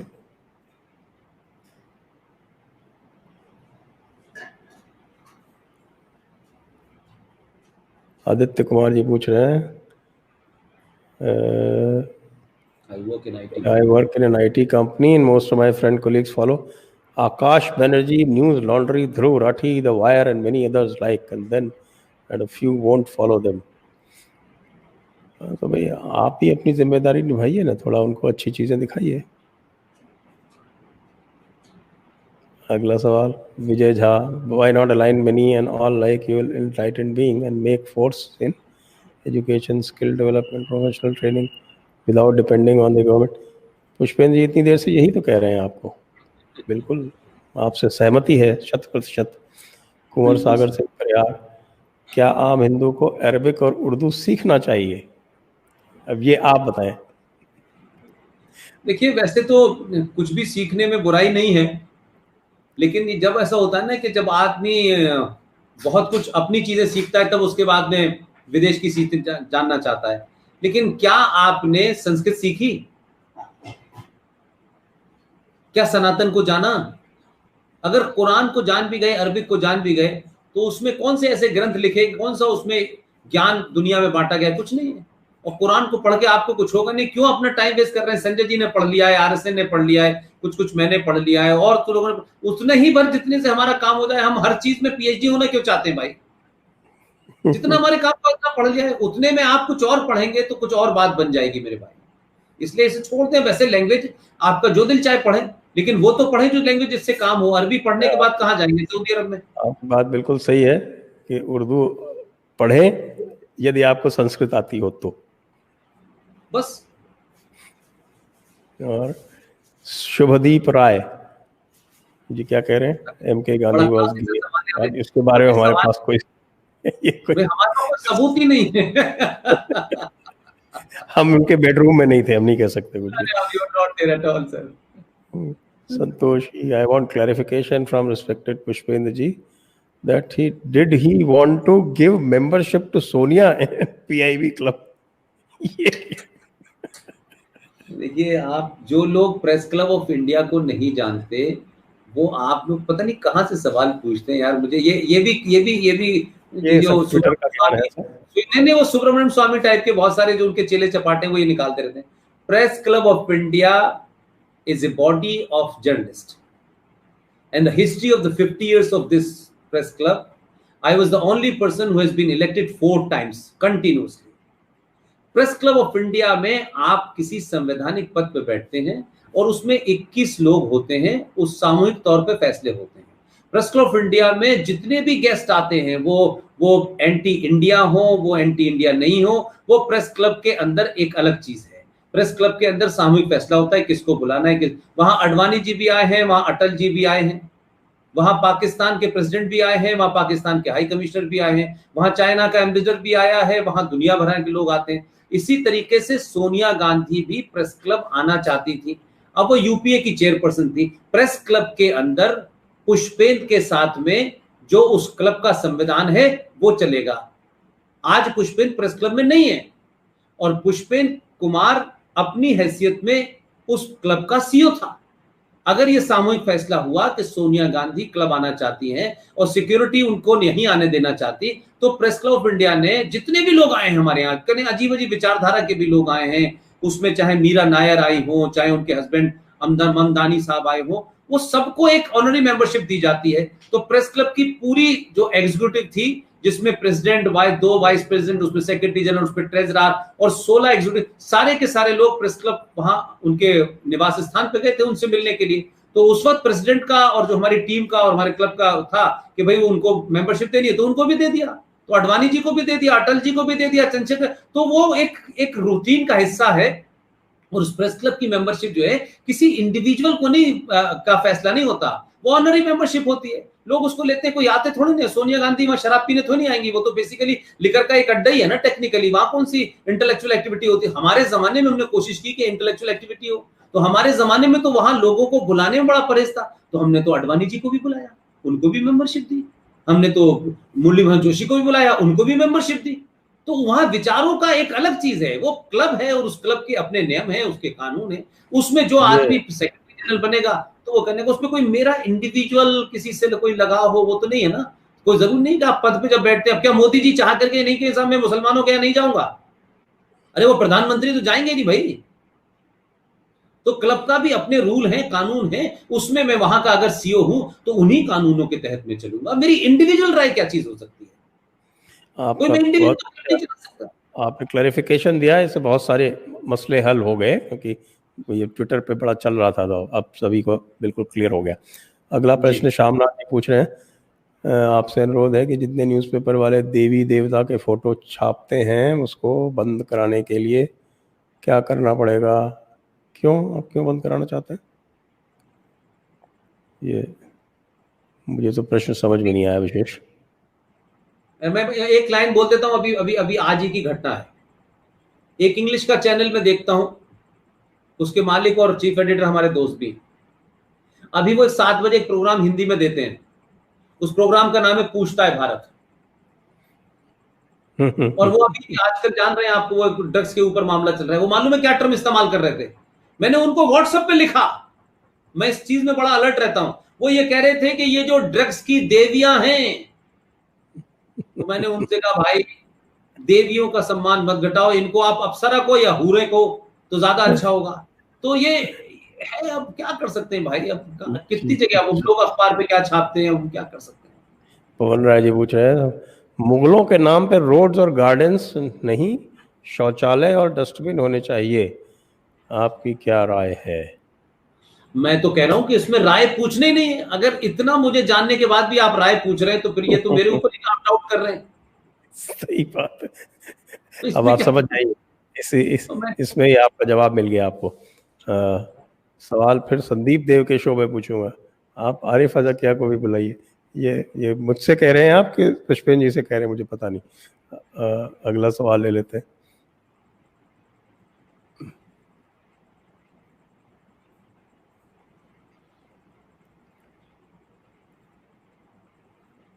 Sam Bajwa, halal is also used as tax. Please comment. halal is also used as tax, मैं समझा नहीं। हलाल इकोनॉमी, हलाल इकोनॉमी की बात कर रहे हैं, ये कह रहे हैं कि जबरदस्ती लोगों से हलाल का सर्टिफिकेट दिलवाते हैं, तो वो एक तरह का टैक्स हो गया, ये शायद ये कहना चाहते हैं। तो भाई इनसे कहिए कि हिंदू इतनी ताकत में है, 100 करोड़ हैं, हिंदू हलाल की जगह कोई नई चीज शुरू कर दें। देखिए सारा खेल है मार्केट का, अगर आप में ताकत है तो आप रजिस्टर कराइए और कहिए, क्या कहते हैं कि सनातन का जब तक सर्टिफिकेट नहीं होगा हम ब्रश नहीं खरीदेंगे, हम बिस्किट नहीं खरीदेंगे। तो लेकिन आप करिए ना, आपसे कहाँ किसी ने मना किया। अगला प्रश्न है, sir why don't you please mention all the books that true Hindu reads to defend. ये वैसे मैं अपने वीडियोस में, और कई बार पूछा गया है सवाल, हर बार पूछा जाता है, और ये मैं कई बार ये लिस्ट दे चुका हूँ, तो वो आपको एक बार पुनः दे दूंगा। आप या तो कमेंट्स पे पूछिए। आजाद पे पढ़ना हो तो ये किताब पढ़िए, 30 पन्नों में इनका झूठ आपको पता चलेगा। India wins freedom, written by Maulana Azad. आपको भारत की संस्कृति के बारे में Nobel prize winner V S Naipaul की किताब पढ़िए, ए वुंडेड सिविलाइजेशन, बेहतरीन किताब है। Muslim politics in secular India, ये किताब हामिद दलवाई साहब ने लिखी है। इसमें पोल खोलती है सर सैयद अहमद खान जैसे मक्कारों की। आपको मैंने बताया कि ये किताब आपके सामने मैंने रखी, ये किताब पढ़िएगा, इनकी किताब है। ऐसे ही दिल्ली दंगों पे किताब आई है, इसको भी पढ़िए।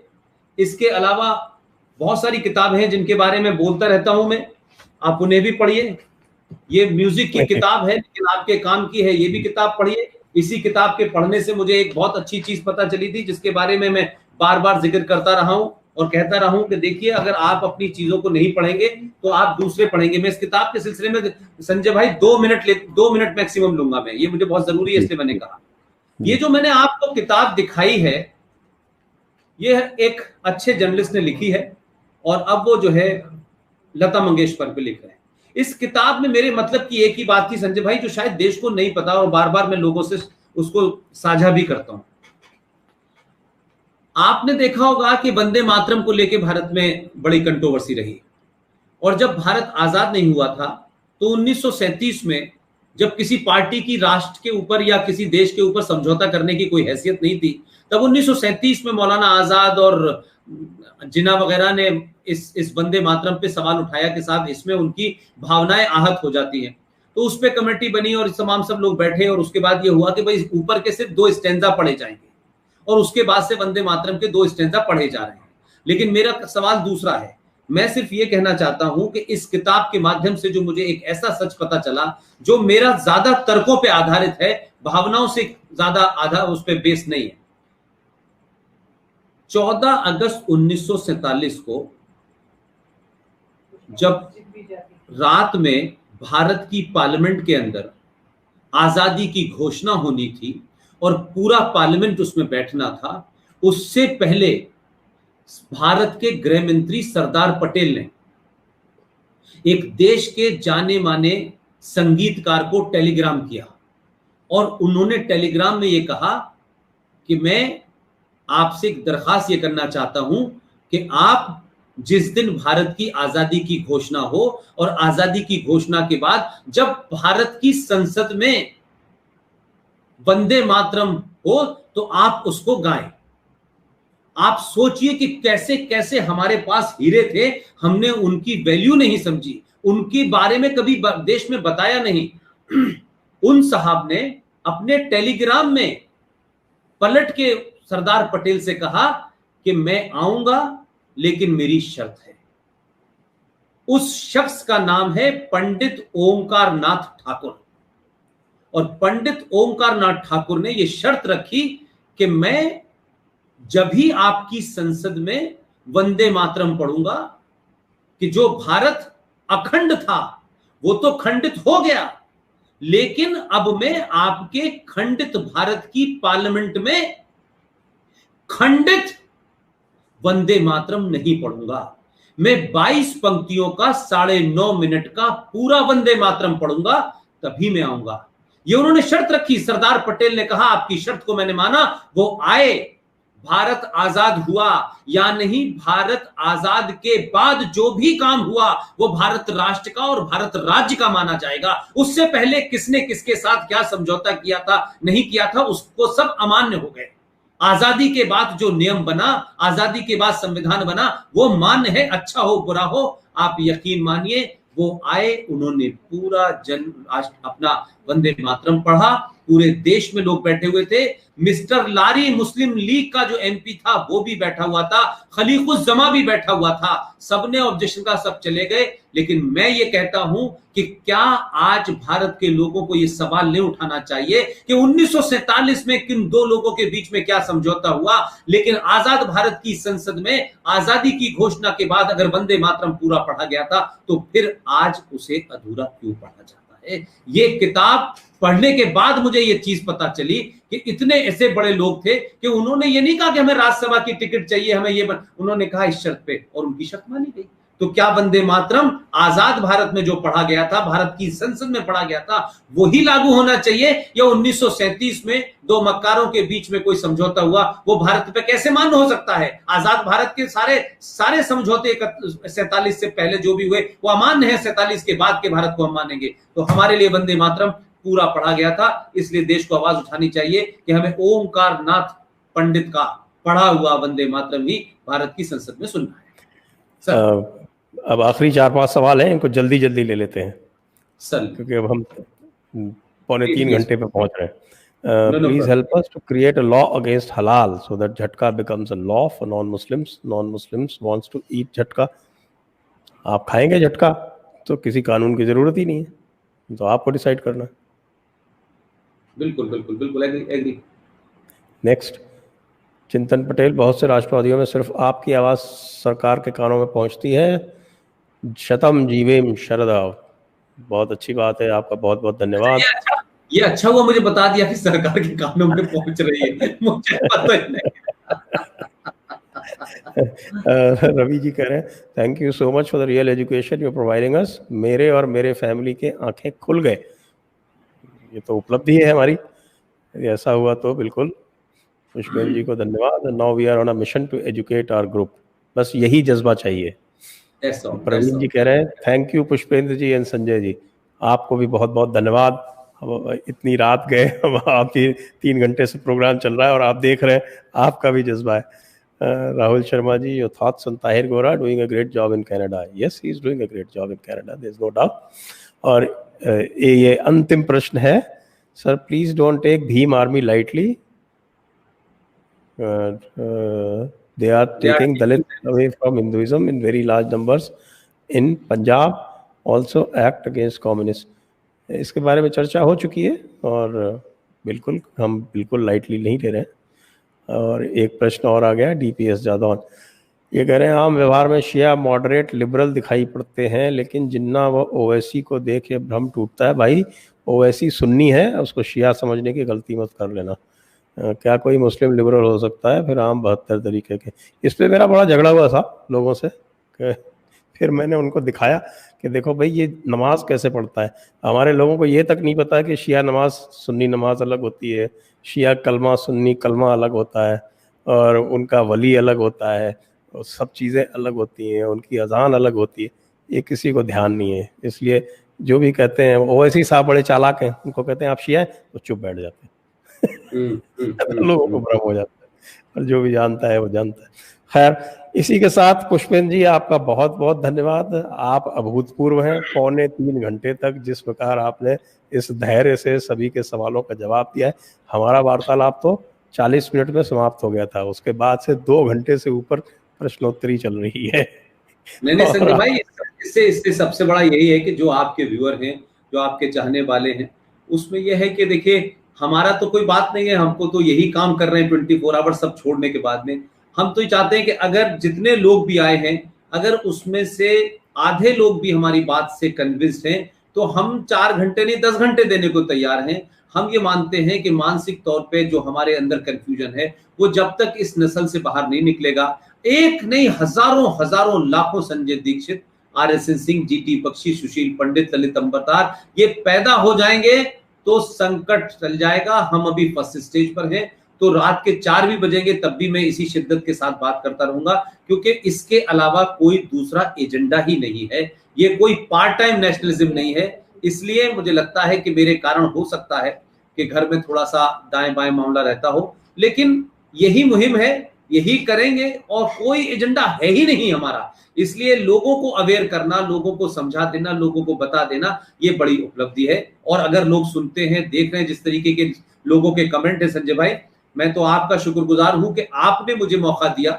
और मैं आज थोड़ा इसलिए भी परेशान था कि इससे पहले कई बार मैं लोगों के प्रोग्राम में आया, लेकिन आपके प्रोग्राम में तो आने से पहले मुझे लग रहा था कि जैसे कोई मुझे आज ओपनिंग करनी है IPL के अंदर सुबह, और अगर मैं आउट हो गया तो बड़ा दिक्कत हो जाएगी, और लोग जने क्या क्या पूछेंगे और क्या क्या कहेंगे।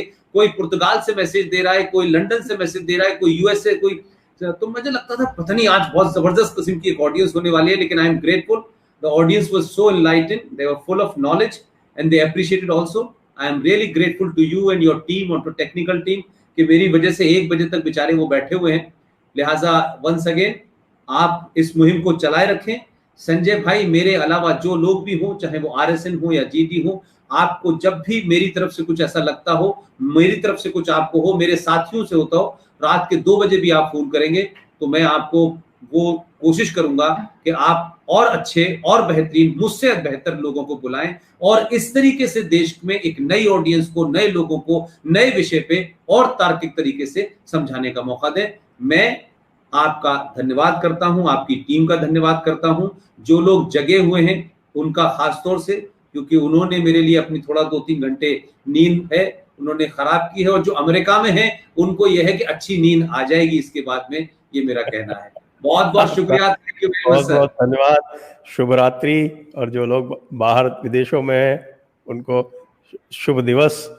बहुत बहुत धन्यवाद पुष्पेंद्र जी, और आगे भी हम आपको इसी प्रकार निमंत्रण देते रहेंगे। आशा है कि आप हमें लाभान्वित करेंगे।